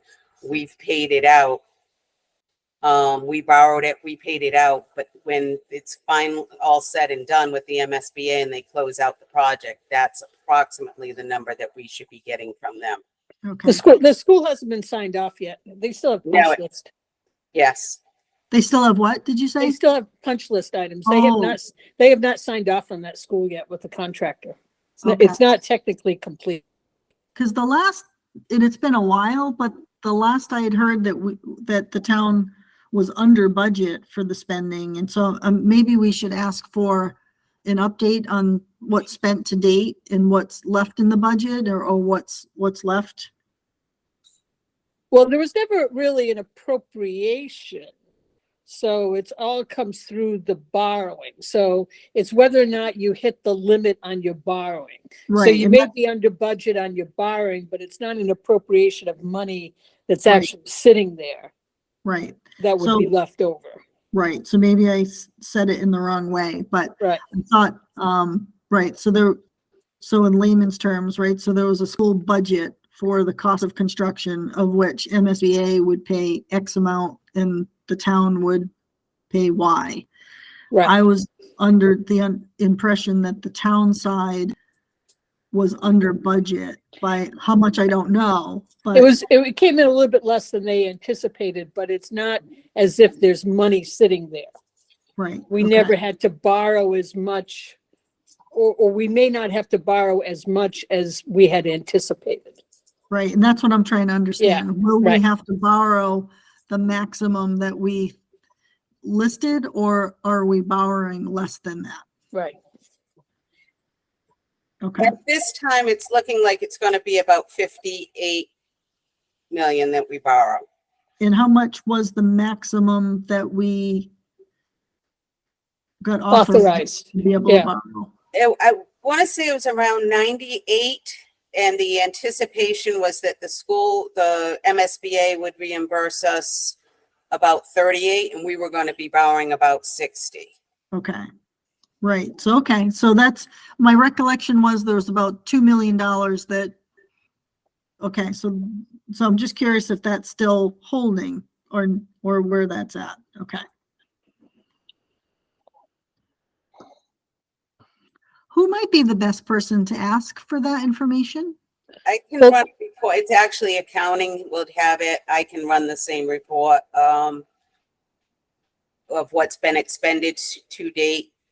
And I can get you the actual vote, what was voted at town meeting. I can put my hands on that, nice and easy. And then, The school building committee still meets. oh, they do? Yeah. Okay, Yeah, that committee is still in existence and they still meet from time to time. I know that Shauna brings it up in the select board meeting that's still an active committee. okay. Tom, Yes, good evening. good evening. I've been staying out of this because it's not my meeting, but you're asking questions. I might have some answers for you. Terrific. I would be very cautious about anything having to do with money relative to the school building project, as the committee meets just about once a week because of the number of, as Cindy said, punch list items that are still being discussed, along with some other issues. So I will, just let you know that we're far from resolution to a number of the different things. So I would just tread lightly on that. That would be my recommendation. That being said, we are always available to answer questions, whether it's about the school building or anything else. I make myself available at any time to speak with anybody about this stuff. So if there are any questions, by all means, I'll be happy to answer them as best as I can. Okay, we appreciate it. I'm not sure what you mean by tread lightly, but, There's going to be a meeting, a commissioning meeting on the 13th, and there are some disputes in terms of what has been completed versus what has not been completed. So mhm, that's why I'm saying that it would be wise to tread lightly in terms of that. okay, I can tell you that the committee on our end insists on getting exactly what we paid for in this project. So, and we'll continue to fight for that. okay. And, as far as you know, all the building committees are all public meetings and they're all taped, and right? So any of these conversations you're discussing are discussed in a meeting, right? As long as I know they are. Yeah. Okay. All right. Thank you. Thank you, Tom. Appreciate it. No worries. Have a All right. Does anyone else have any questions? Karen, this Oh, is go Gary. for it, Gary. When do we foresee we're gonna stop budgeting for this? Is this just gonna be in fiscal 25's budget, the first payment, or is that gonna be pushed out to 26? For the school, Yes, we're already paying. we pay, right, that's only for a piece of it. Well, Um, for the majority of it, like I say, we have 57.5 million that has gone to bond already. So been bonded. we're already paying down those bonds every year. We've got over a million is on the school. I'm trying to look at the number. Just for the project, $1 million? Yeah, this year for fiscal 25, the principal payment for the school is 1,115,000. Okay. All right.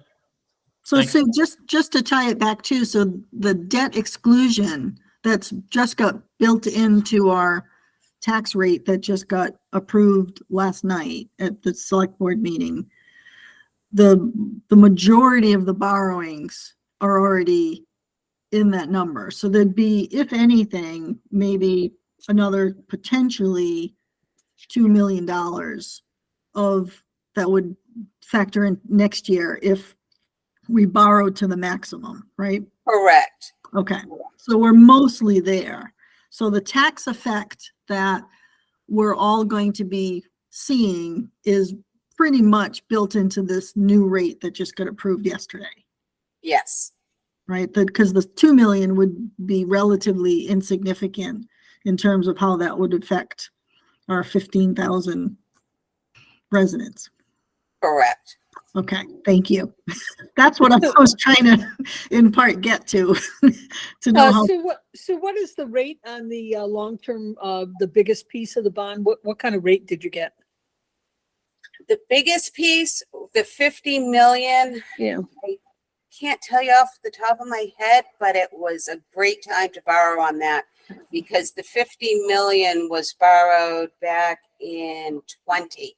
That was the first thing I did when I became treasurer. I walked through the door and they went, "Oh, by the way, you need to borrow 50 million." And that was in November of 20. We did that. And I want to say it's around 2%. Yeah. Excellent. Good. Yes. I mean, if the thing that concerns me with Diamond is they are not going to be getting 2%. And all our estimates originally were based on approximately a 3% interest rate. So, and they're not going to get that either, unfortunately. For a long time.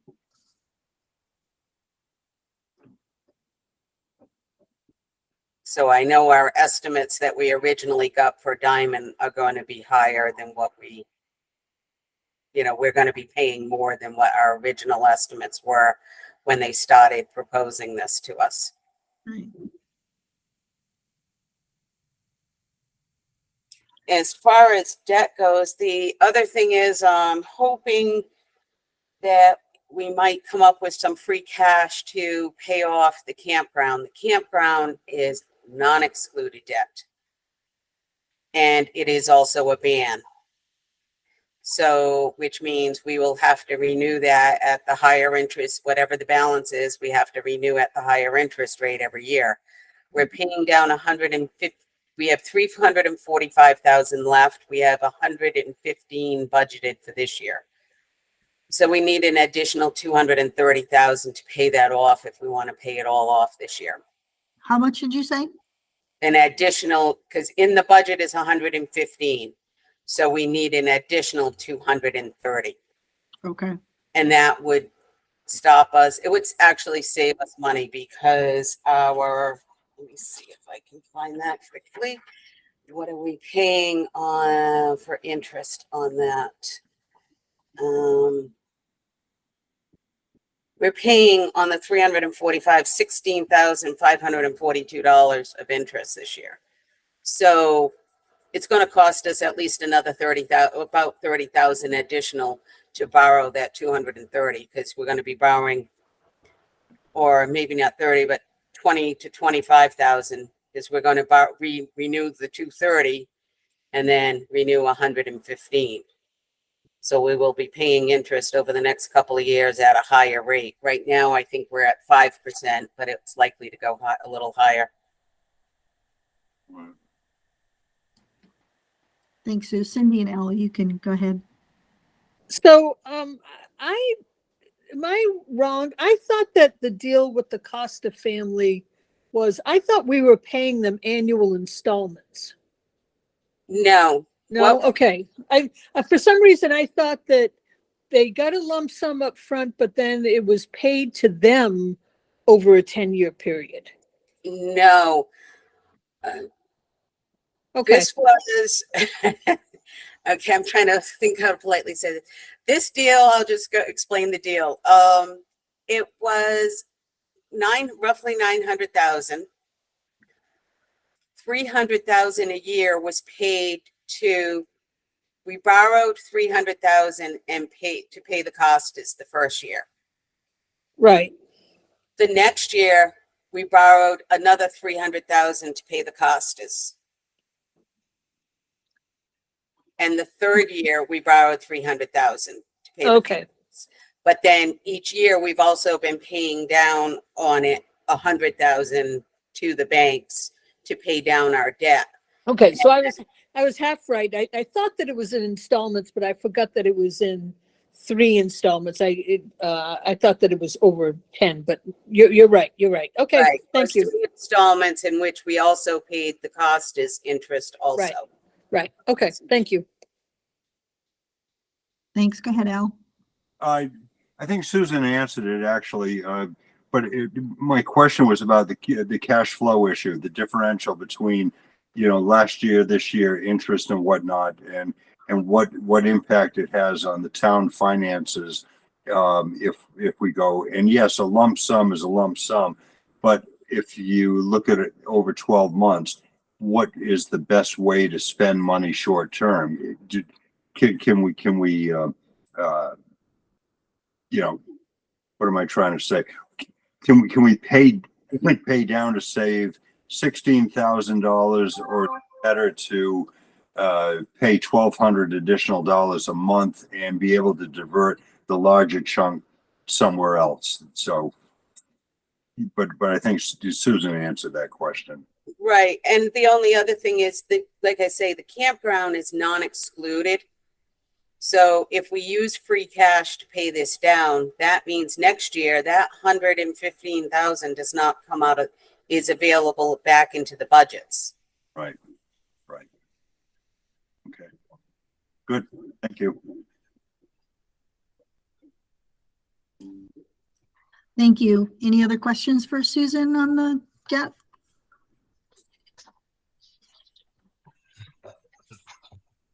Susan, how's your tax collections going?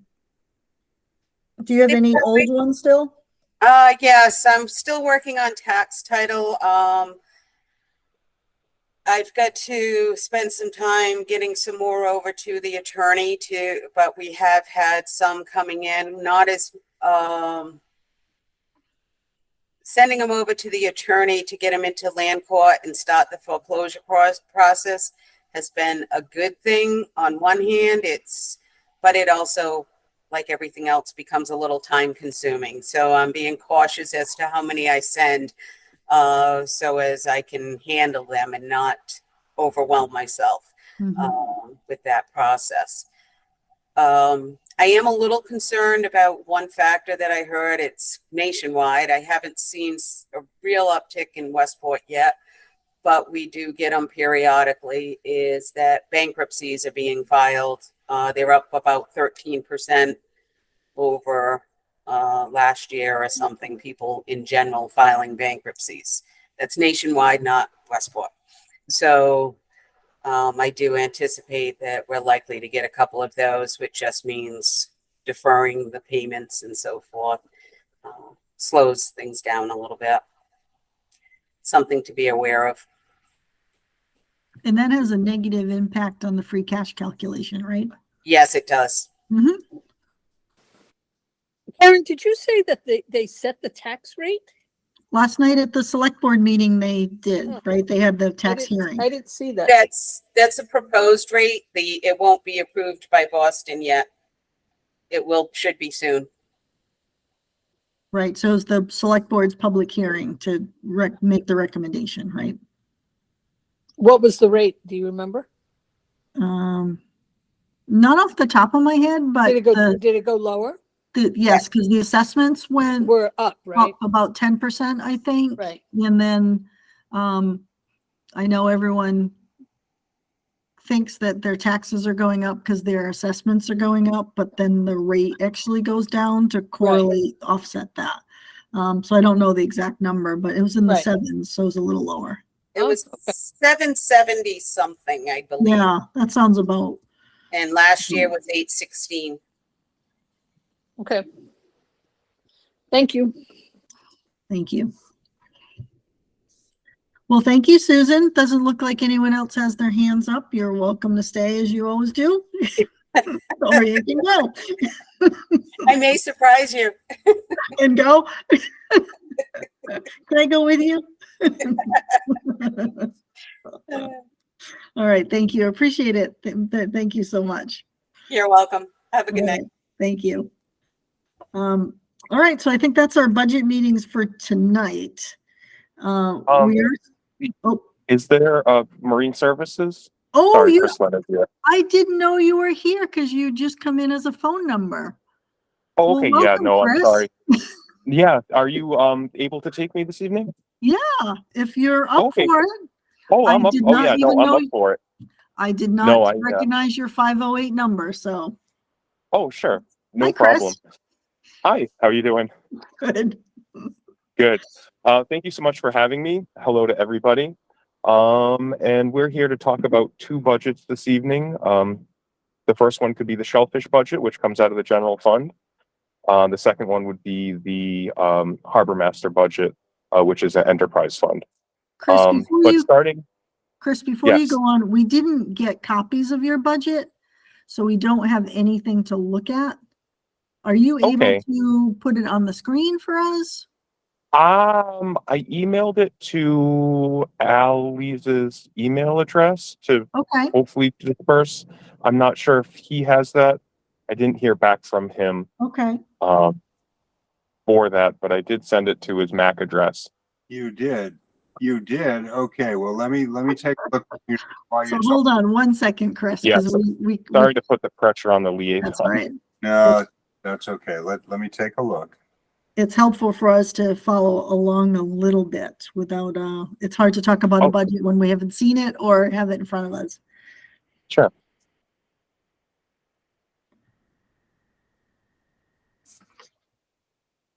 What is it again? It's K something. I believe it came from the harbor master at Westport. All right.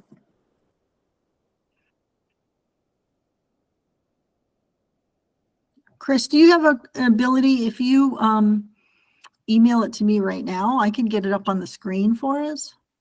I am not in my office right now. Okay. I do have hard copies, and I didn't realize that this was going to be a virtual meeting.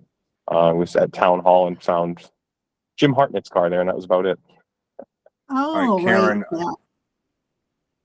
Here it is. It came yesterday. I was not in around that much. I'm going to forward these to you. Okay. Yep, and then Thank you. Chris, you can feel free to start talking in general without going into all the numbers if you can. Just give us a Oh, yeah, highlight no, of where you're at, absolutely. and then in a couple minutes, I'll get the budgets up and then we can go. Sure thing. Yeah, no, the older I get, the easier it is for broad strokes of everything. So the shellfish budget is pretty much the same as last year. There has not been any major increases in anything. There was a 2% increase to salaries, which I'm now hearing is more like a 3%. So the number that's reflected here is with a 2%, and I can get you a 3% version. As we go down the line items for electricity and building and equipment repair and maintenance, everything has stayed the same as last year. It is a pretty bare bones budget for just simply electricity and just things to keep us operating. Ultimately, we need the manpower, and so we need the people that are out there, and we need good working outboards. In Westport, in the shellfishing department, shellfishing is allowed from sunrise to sunset 7 days a week. We do not have commercial shellfishing on Sundays, and we do not have commercial shellfishing on federal holidays, just because we want to make sure that when shellfish are collected and heading to the dealer, that the dealer will be open. There's no storing of shellfish in private coolers that are not FDA approved. So every single year we have our shelf stock, which is becoming quite popular. I believe this is the 5th or 6th year, and this is money to be generated to the Shellfish Propagation Gift Fund. This year we were able to net just about $40,000 from this 4-hour event. So I think that we're doing pretty good. We started saying, oh, 20,000 would be good, the first year, and I think we exceeded that.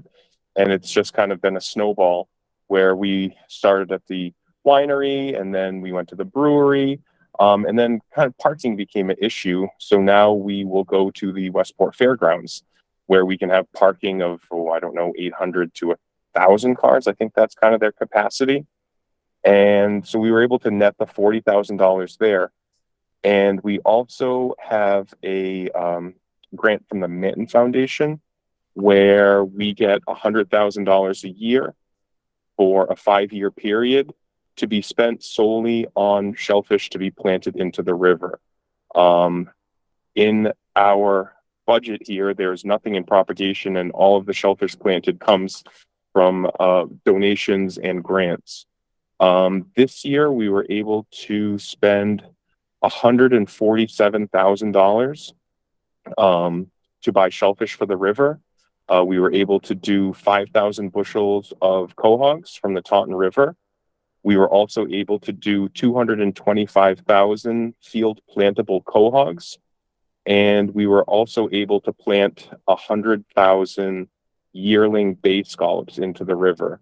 So this year, I think, has broken records of previous years in planting $147,000 worth of shellfish into the river. Now, the money that's generated is only to be for purchasing shellfish. It does not go into salaries. It does not go into equipment. It does not go into gasoline. So that's $147,000 worth of invoices purely for shellfish. Mind you, our budget, yearly budget to keep us running is about $88,000.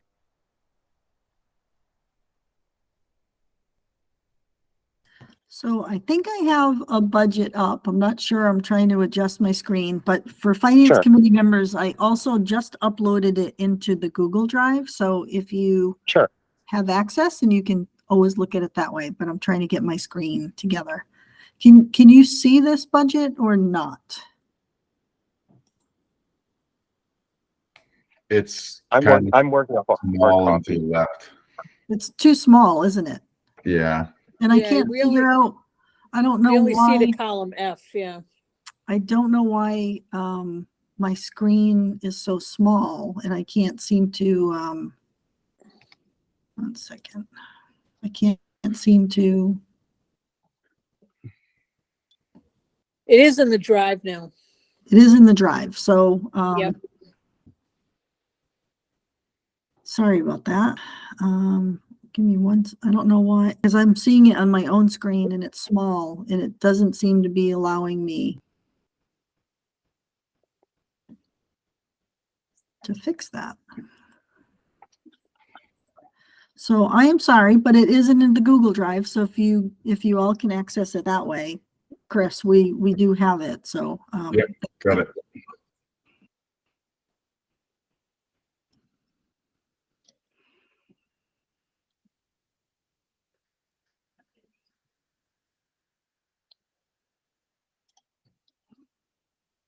I'm sorry, you can go ahead, Chris.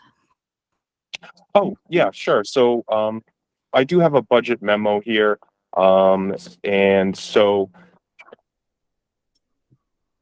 last year, our budget was $86,667. This year it is $88,241, an overall increase of about $1,500.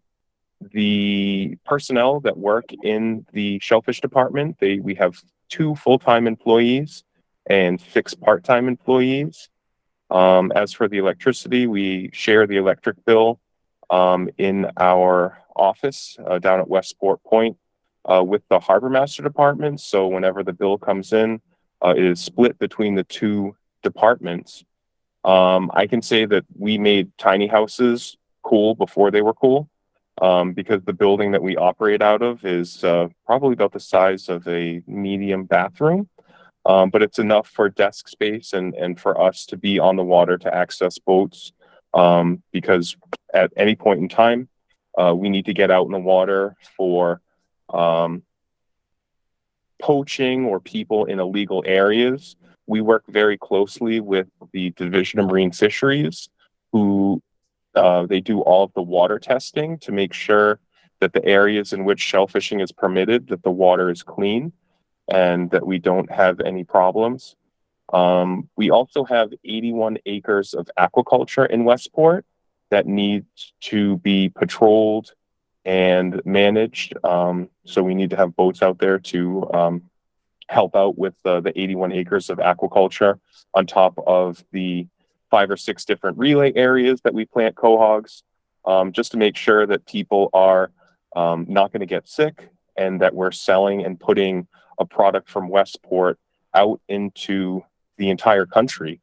We have shellfish that leave the Westport River and goes all the way to Florida, to Las Vegas, to the West Coast, and everywhere in between. So we need to make sure that Westport is providing a very clean product. And we do not want to have what I will just say the proverbial black eye of having people be getting sick from shellfish that is caught and grown in the Westport River. We do have 3 skiffs that we run in the department. 2 of them are patrol skiffs. We have a third 24-foot Carolina skiff that is able to carry upwards of 80 bushels of cohogs plus 4 people. We do rely on the public to help plant the cohogs that we do get. And we make anywhere from 60 to 70 trips a year to Fall River to pick up the cohogs, anywhere from 80 bushels up and down, depending on the day. So we do have a lot of volunteer help to then plant the cohogs, and it could be maybe equated to moving rocks in boxes. So it is physically demanding of time and gasoline. And we need to repair and make sure that these boats have good outboards and all of the safety equipment when we're out on the water. We do have a tiny office, but we do have, like any building with wooden trim and wooden sash windows, to try to keep our appearance looking good. And we do have a shellfish nursery building that we would buy shellfish and then have them grow out on the town dock. It's the other small building near the pier connector to the west pier of the Westport Point. We have a 2500 pickup from 2018 that helps with hauling boats, and that is our main support, because we drive the truck to get the cohogs in Fall River. we're able to get more cohogs and not have to pay that delivery fee because we use our own vehicles and equipment. As for advertising, we need some advertising and some small money there, and tuition for CPR. And we have a shared portable toilet, internet postage, just the kind of things to go through here. Is everybody able to just take a look at what we're talking about? Chris, I do have it up on the screen now, so I don't know if Okay. everyone can see it on the screen. Can everyone, I know it's a little small, but I'm following with you. Can Yeah. everyone see it okay? Yeah, I can see that. Yep. Okay. Okay. All right, great. So Chris, Um, just looking at your budget, so your fiscal 23 shellfish budget was 87,623. Yes. Your fiscal 24 was just a little lower, 86,677. And your Yep. fiscal 25 is 88,241. And if we Yes. just do a high level look here, right, it's mostly, as you said, it's the 2% salaries that are coming onto your department Yeah. Well, salaries, right? hopefully And maybe 3%, three, 'cause right? Yeah, Maybe I don't want to three. cut myself short because I did this budget and then Right. Jim said, it's 3%. I said, oh no, I didn't get that memo, but Right, but- we might want to adjust that just right. for that. But we in talking with the state, the 81 acres of aquaculture that we do have, we have some really great people that are running the aquaculture sites, and we do have a lot of community support that come out and help donate and help with physical labor to just plant all this shellfish, because it's a physical bear. It really is. But it's something that keeps me in shape and out on the water, and healthy and happy, so we can keep moving forward with this great program. Great. Thank you, Chris. So it looks like your budget's pretty stable, nothing new. Does anyone have any questions? Because we don't need to necessarily go through every line item with you, Chris. It seems like you're Sure. stable Yeah, here. yeah. Anyone have And any it's getting questions? Now that I'm sharing, I really can't see if somebody has hands up. So Cindy or somebody else can help me with that, if you could. I No. think you're clear. I think you're clear. You're clear. All right, thanks. Okay. So I think, Chris, we can go down to your marine services budget, which Yeah. I just moved down to. Sure Unless you thing. had something else you wanted to add on shellfish, I don't want to stop you, but No, I think that pretty much covers just covers the demand for us having shellfishing being from sunrise to sundown. It's a long window. I mean, most people would work an 8-hour day, but it's more of a lifestyle for me, because you know who the constant players are and what to look out for. And it kind of keeps us on our toes, and it's a labor of love. But moving on to the Marine Services Department, we are looking at pretty much a similar to what happened in the shellfish budget, in the sense where the only increases really are with that 2 or 3% salary raise for everybody. Everything else is just business as usual.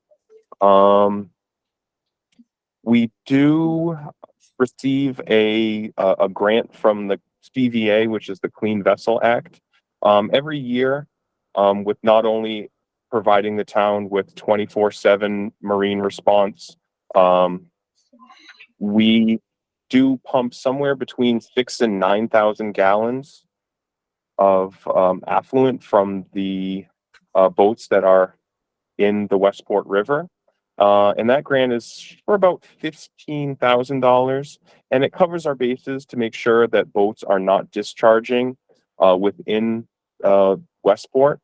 And a lot of people in the summertime love Trips Boatyard to go and live on their boat for the summer. I think it's a great thing, and we're there every week, ready to pump the boats out. We have a system where if the boat needs to be pumped out, we have an auto list that has any boat that has ever been pumped out, and we go through and we ask them to put a piece of electrical tape on their fitting where the discharge would be. So we go with our many-page list, and we take a look at all these boats to see if they need to be pumped out.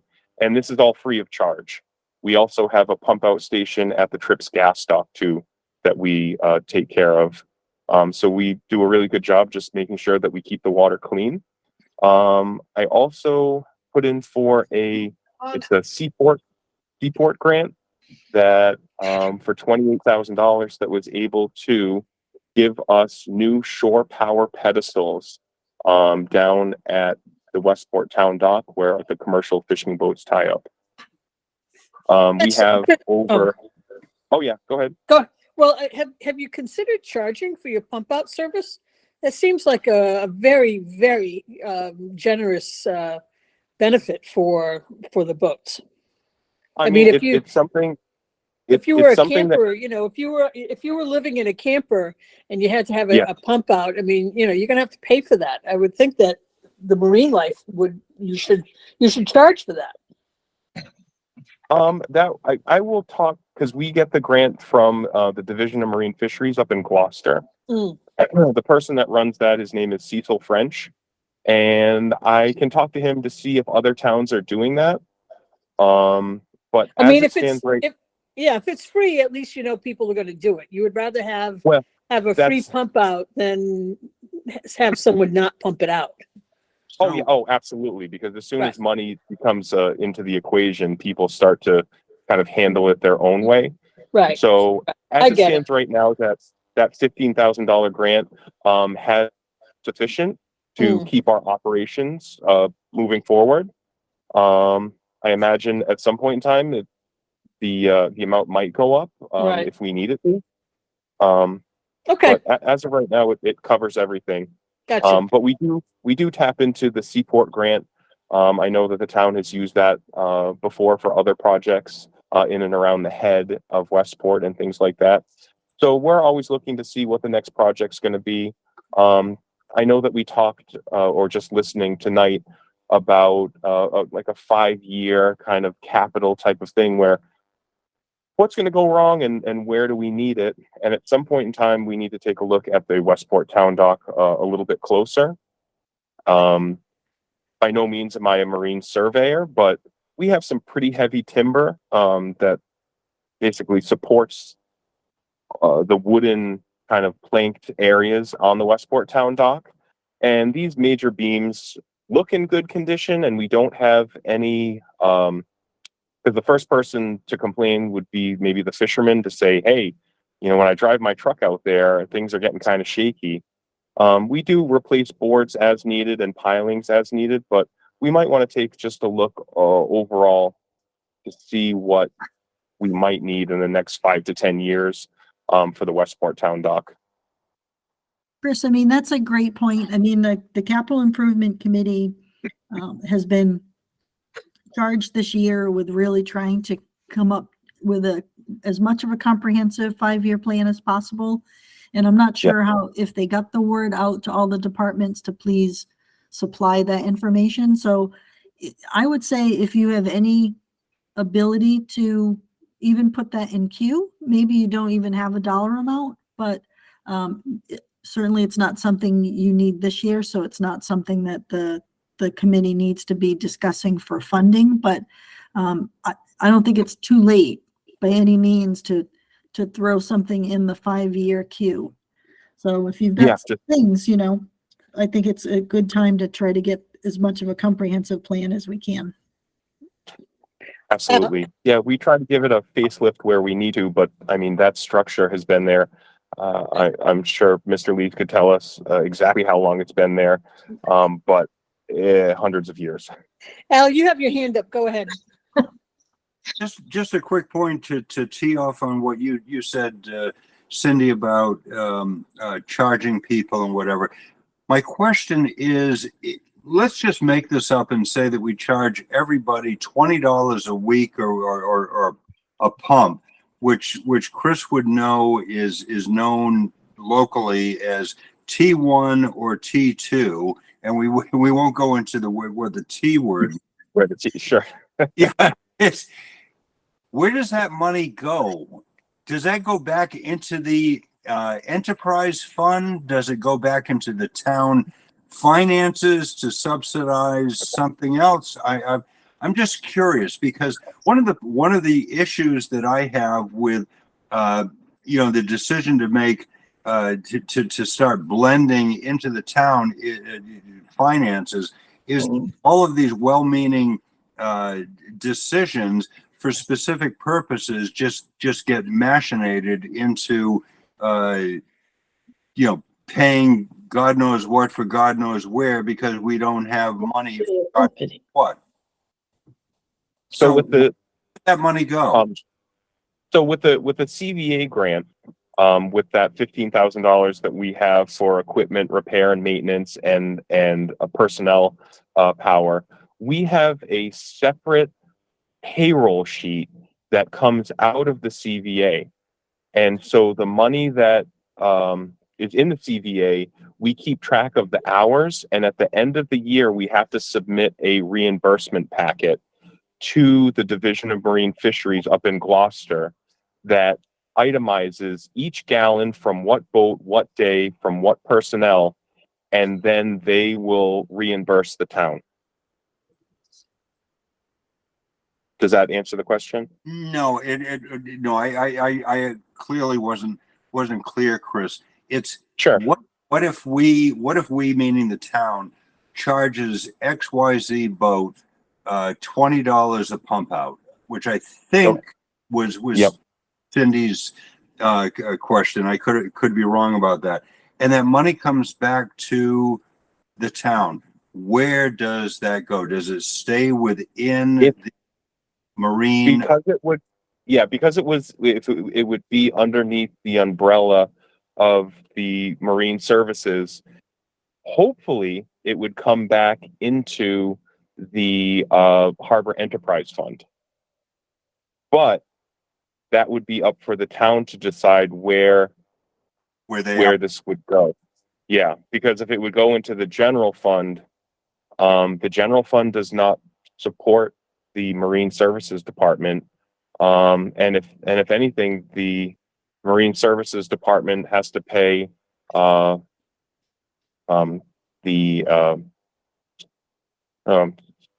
escaping my memory right now, but it's indirect costs. All right.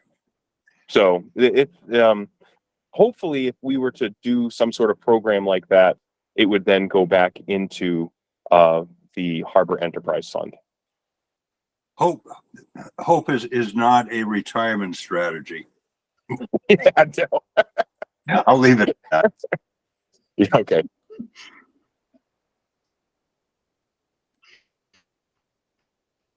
But yeah, we just want to look at the end, get to the point of the end of the budget. We were looking at $125,000 last year and $127,000 this year. And so overall, we're looking at an increase of about $2,200 from FY24 into FY25. And again, all your 3% raises. Yes, I will resubmit that to the town administrator with that extra percentage. Perfect. Yes. Terrific. Thank you, Chris. Does anyone have any other questions for Chris?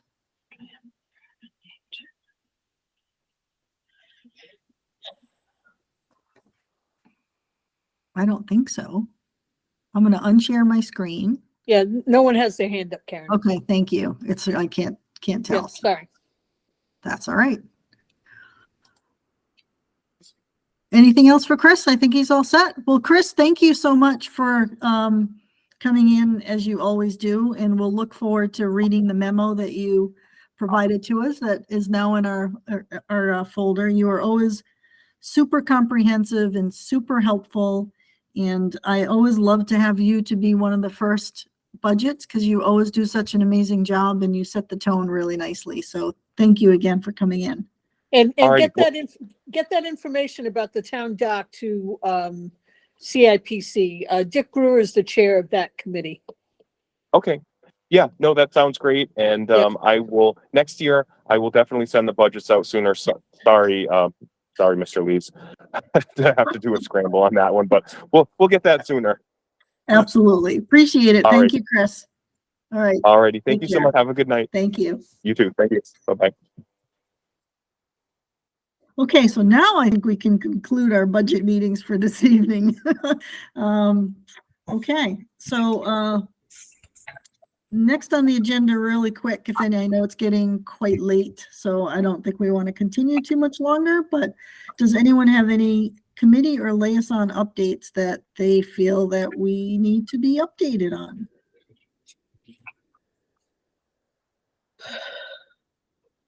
I see no comments.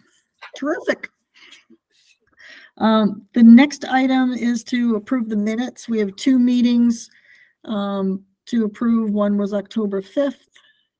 And I initially last month had held off, but I think the minutes look fine as they are. So I Make a think everyone- motion Thank you. motion to approve the minutes that were submitted. For a second, Second. Second. any discussion? If not, I'll go into a roll call. Al, Al Lees, aye. Zach, Aye. Gary, He's on mute. Cindy, He's, aye. Michelle, Aye. Christopher. I think he left. She left. Okay. Gary, are you off mute? He's not, but I think I can vote and we'll have a quorum. So I, Karen Rouse, yes, thank you. The next minutes are November 14th, 2023. Make a motion. So moved. Yep. Thank you. Second. Any comments? I'll roll call. Al, Al Lees, aye. Zach, I was gonna abstain because I wasn't on that meeting, but I Okay. did review them real quick. So if we need my vote because Gary's still on mute, let me know. thank you. Gary, are you still with us? No. Cindy, Cindy Brown, aye. Michelle, Michelle Lando, aye. Christopher's gone. I don't think we have a quorum then. So there was Al, Cindy, Michelle, and myself would vote aye, but there's 4 of us, so we cannot vote on the November 14th unless we accept Zach's. I will accept Zach's vote. Thank Aye. you, Zach. Aye. And we have 5 votes, so thank you. So minutes approved. Thank you. Okay, so real quick, I'm going to wrap it up real quick. So our next meeting is January 3rd. It's at Town Hall. It's an in-person meeting. We'll offer a hybrid for the public, or if a member is not able to attend, we'll get that posted pretty soon, so that will be up. And then we will proceed with our next 4 weeks in January, our next 4 Tuesdays with schedule. I'm waiting for a couple of departments to get me back their suggested dates, and then I can get a schedule together. So at this point, I'm going to get the schedule together so we have it. So I'm not going to wait much longer. I think there's only 1 or 2 departments at this point that hasn't replied yet. So I think we're closing in. I have no correspondence. I have no topics not reasonably estimated in 48 hours. Does anyone else have anything else they want to add before we make a motion to adjourn? I make a motion to adjourn. Thank you, Al. Anybody second that? Second. Thank you. I'll do a roll call. Al, Al Lees, aye. Zach, Aye. Gary, you still gone? Oh, Yep, he's gone. Cindy, aye. Michelle, Aye. Christopher, I think you're still gone. And Karen, I. Thank you, everyone. Good night.